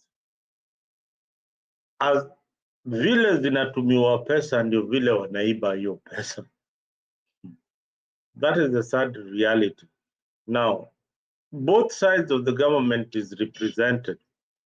Of government is represented between the government representing the national and Nakumicha. In the county government, we have governors who represent the political parties that they were elected in. And they have got a budget for all the hospitals operating in those particular counties, plus the equipment that they buy. They don't come from the CS. They come from the budget that have been allocated by the able leaders that were elected in those particular counties. Now, if there is a need to employ more doctors in a particular county, then that is the work of the county government of wherever county that you come from, through the MCAs to put a bill and they put a budget on it. If the national government is not paying their workers who are at the county, because the problem here is not that the national government is not paying. The problem here is that they had a negotiation, but apparently the money has not been dispatched by the national government. Now, through a supplementary budget, the county government can put aside, like right now, they are very, very quick to put a supplementary budget to mitigate the disaster that is happening. While we had a disaster where people were dying in hospitals, but they can't hold a very urgent meeting in this particular crisis and decide that, on money that we have allocated to such and such a project, what is important right now is that let us use $1 billion shillings to cushion our doctors as we negotiate with the national government to reimburse whatever amount that they have used. That is what good leadership is all about. So the crisis we have in the country is leadership. Both in the opposition, they lack leadership, and the current government, they cannot follow up on their leaders to implement whatever they had agreed upon by the doctors. Remember, these negotiations did not start yesterday.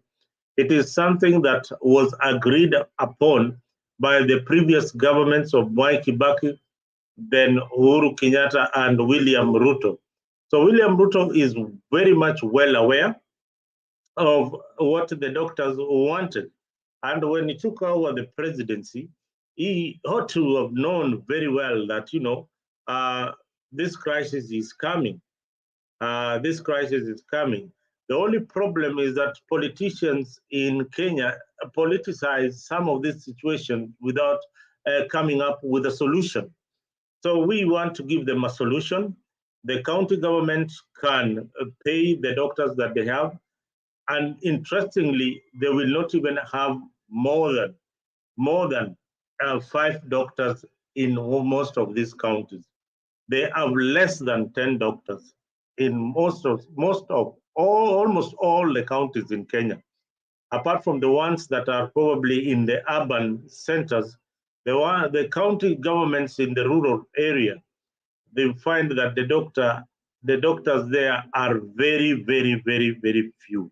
What they have are clinical officers.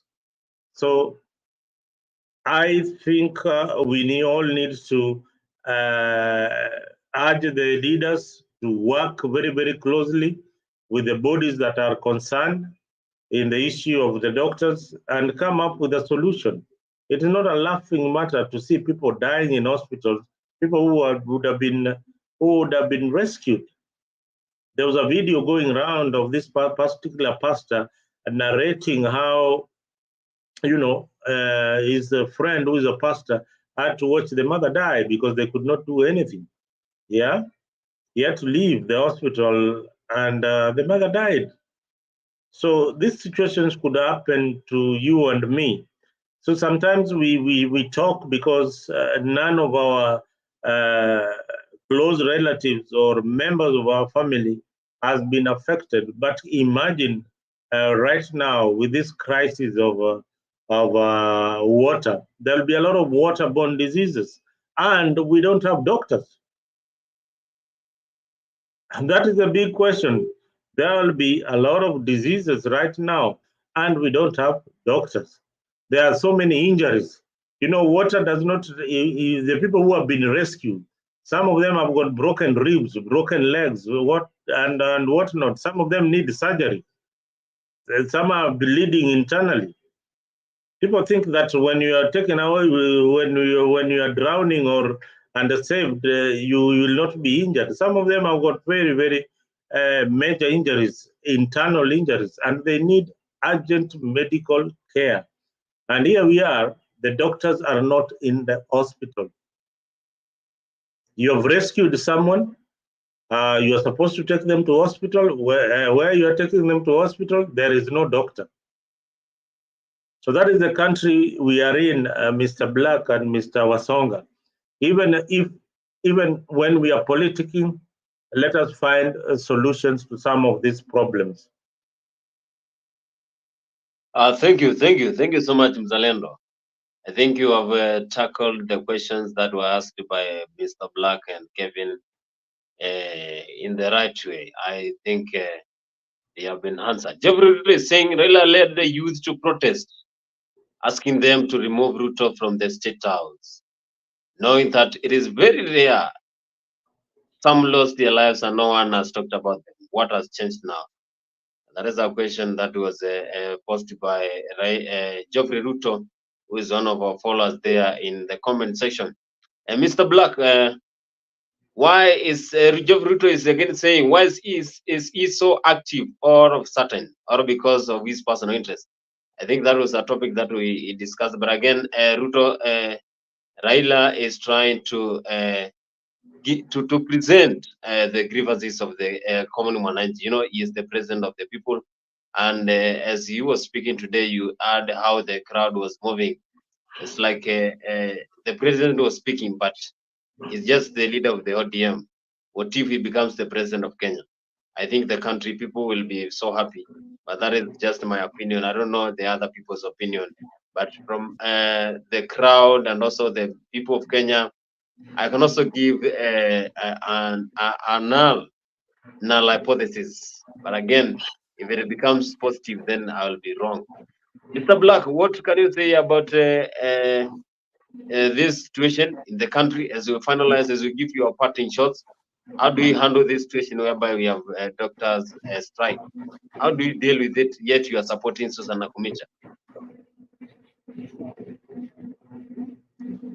It's not that I'm supporting Susan Nakumicha. I'm just trying to be fair enough that by the standards which you are gauging him, or sorry, gauging her, putting her head with the guillotine for those reasons which you mentioned, it's entirely wrong. I think And that's the reason why I brought up the issue of devolution. That's why I brought the issue of. Can you hear me? There is some background noise in your mic. I think you can reduce the volume. There's noise. It's not my earphone because I've just now I'm muting it. Just listen. The noise was still there. Now it's gone. It's someone else that was there whose mic was making the noise. Now, like I Anyway, was saying, I was as we trying to wait for say, Black, maybe yes, internet challenge. can you hear me now? Yeah, loudly. Mr. Black, we You can can hear hear you. me? Okay. No, like I was saying, it's I'm not saying that as I'm we wait trying to for Black, support I think maybe he I'm has a not challenge with supporting his Nakumicha. internet or maybe technical hitch. I'm risky. I agree with Mzalendo, and There is some noise. I don't know. When you're speaking, there's some noise from your background, bro. Noise I from my agree with background. Mzalendo on your analysis of the devolution of some of these departments or ministries. But I stand by the fact that this government has really failed Kenyans, and therefore it should be disbanded. And let's go for a new election, because day by day there's a problem. I mean, tragedies are coming up. People are losing their lives here and there. Probably, maybe after this, there will be droughts. There will be enough food for the people, and this hangs on to the government. Now there is improper housing for those who are affected by the floods. They need proper housing, but no one is willing to give them proper and decent housing. So now that the leadership of this country has not been able to do it, I think it's high time that Kenya would go for a new elections or a fresh general elections before the lapse of the 5-year term. Let President Ruto be, strong enough and say, you brought me into the government, and I'm sorry, I failed you. I was not able to lead you, and therefore I call for a fresh elections. Let's go for a fresh elections. Then after that, we have new, fresh people coming in, and the CSS and everybody, and a complete overhaul. When a vehicle has a technical hitch, or the engine is not good enough, and you feel like it needs an overhaul, you do a whole overhaul of the vehicle, and it will appear like it's a brand new car. So let's do the same for this Kenya Kwanza government. For the first time, I think that will really work well for us. That is my parting shot. So if wherever Kenya Kwanza government, any leader, any agent, any whoever, any fanatics and everybody, I call upon the leadership to call for a fresh elections. Thank you so much. Thank you so much, Mr. Kelvin. And Mr. Black, you can give your parting shots as we terminate the show, as you conclude. Am I audible? Yeah, very clear. Okay, like I was trying to say, it is totally wrong, and I won't get again deep into it because it will open a can of worms, as I think we've already spoken a lot on Nakumicha. But I'll just say, by the standards which people are trying to gauge her, is entirely wrong. That's what I can say. But moving forward, in matters to do with the natural calamities, my dear Mr. Kimazi, I brother can't hear Kevin. Black. Is he there? Yeah, Yes, I'm here. he's here. Kevin, I think your network is the problem. Yes, because I think I'm very loud from my end. But I can't hear. What I'm trying to say is, these are natural calamities. Floods were not brought by Kenya Kwanza. That is number one. And if droughts come, it will not be because of Kenya Kwanza. That is number two. And then taking your statement on regards to the Shakahola massacre that happened, it was not Kenya Kwanza. And neither was it Uhuru's government. These are things that were happening that started long before Kenya Kwanza was in government. We can just say it was a laxity of intelligence from the government side at that time that Uhuru was leading the government, and it was discovered later, unfortunately, when this government came in. But not to say that this government did a good job about it. No. Neither did the other government did a good job about it. No. Fact of the matter is people died, and that is unfortunate, and that is as a result of some individuals that have no respect for life. So let's not politicize these things. I mean, because at the end of the day, when you try to politicize some things, you uh, do not add any value to that situation. If anything, you just devalue it. So let's call out when some issues are as a result of selfish individuals, and some issues are as a result of the government of the day.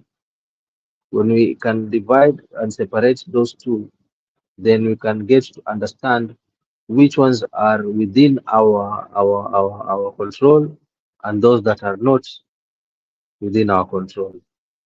For the matters to do with natural calamities, that one is not within our control. But is there anything that we can do about it to minimize the damage?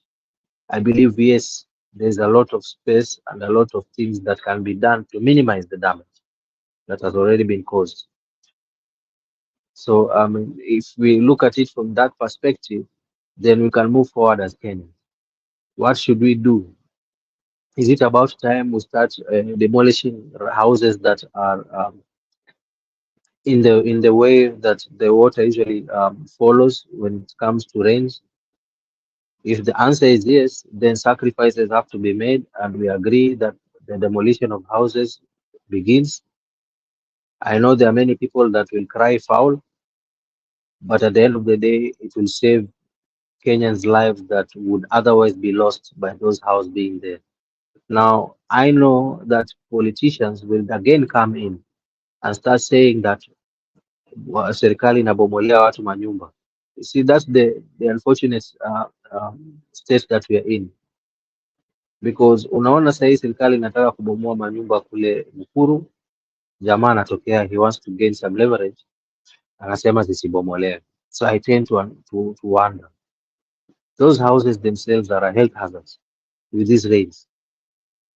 They are like coffins. If I'm not trying to disrespect them, but I'm trying to bring the picture, to paint the picture of ni kama zinaita kifo.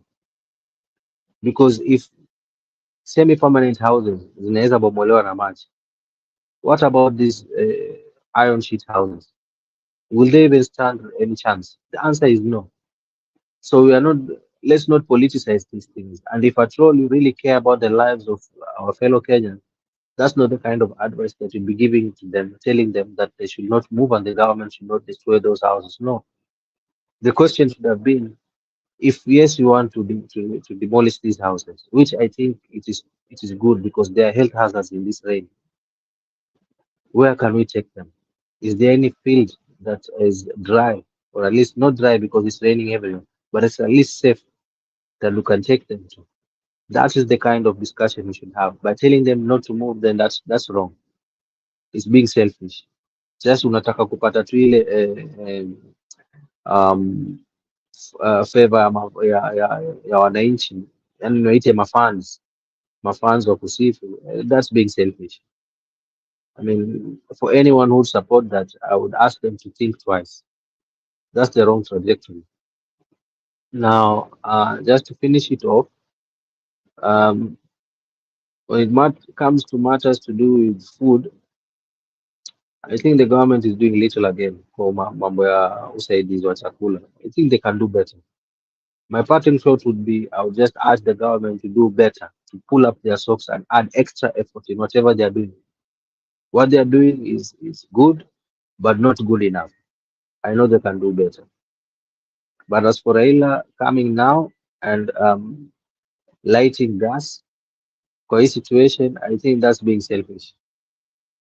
Like Geoffrey Ruto mentioned in the comment section, that's a question that we would leave, should be left to viewers and panelists as we close the debate session. Why now? And I leave it. Yeah, thank you. Thank you so much, Mr. Black. Is leaving us under suspension. When I was in high school, there is a literature class whereby the literature teacher by then was telling us some stories, then the book will leave us under suspension. That is why Mr. Black is leaving us under suspension. But again, as we feature our show tomorrow, we will be featuring and knowing all those things.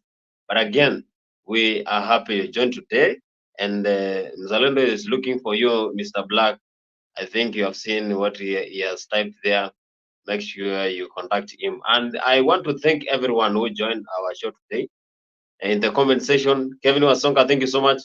Geoffrey Ruto, good year, our brand ambassador for AFRIQ24. And Mzalendo has been there. Mr. Black, thank you so much for taking your time to join our political show today. Kevin Wasonga, thank you so much. Mr. Zalendo, thank you so much. You are always there and you are always supporting us when it comes to political show, despite the time difference. So I can see Jeff has joined. Is that Jeff Buru? Yes, Jeff Buru. You can say you are late. You can say you are cutting short. We finishing. Hello, are you Mr. Kimanzi? Doing well, Mr. Jeff. Yeah, thank you. I have just joined. I was busy, and I decided to come and at least listen and say something. So thank you very much. I can see Mzalendo, my good friend Black, and I don't know who is K. Thank you so much. Let's proceed, and I'll be here. Thank you. Thank you so much. Zalendo, parting shots. Well, mine would be just to, to thank you once again for hosting this show. And once again, I send my condolences to the families who have lost loved ones and property during this calamity. And I hope that the business community, Kenyans of goodwill, can come together and help in a way or two. We have done this before as a country. Let us look at our neighbor who is facing this calamity and try and help out. Kidogo kidogo ujaza kibaba. Sometimes we can blame the government the whole day, but as Kenyans, we can come together and do something for our neighbors who are homeless, apparently. Others are not having any food. The church now should be the voice. They need to come out as the church and do something about the situation in the country. Whatever little donations that they have, they should open the churches for accommodation of the people who have been affected by the floods. Churches in Kenya, the Catholic Church, the Pentecostal Church, it is now the time for you to open your sanctuaries so that Kenyans can find accommodation in those places. And it would be easier for also other Kenyans to find a way of accessing the victims in an organized manner. It is only through this way that we can be able to assist. Maybe Red Cross should start now another pay bill number that will not be corrupted like the last one, so that Kenyans of goodwill can also be able to send their donations. I know so many people in the diaspora who are willing to help, but they don't know how or the channels that they can assist directly the victims who have been affected by the floods. Otherwise, thank you very much. We continue praying for you, and may you stay safe. If you need to go out this month during this rainy season, please think twice. If it is not necessary, just stay at home. Sometimes death can be calling you. So please ensure that you stay at home, ensure that your loved ones are safe, and keep calling family to know whether they are safe. Otherwise, asante sana. Thank you so much. Thank you so much, Mzalendo. Thank you so much, Kevin. Thank you so much, Mr. Black. And let's see you again today, same place, same time for the political show. Cheers.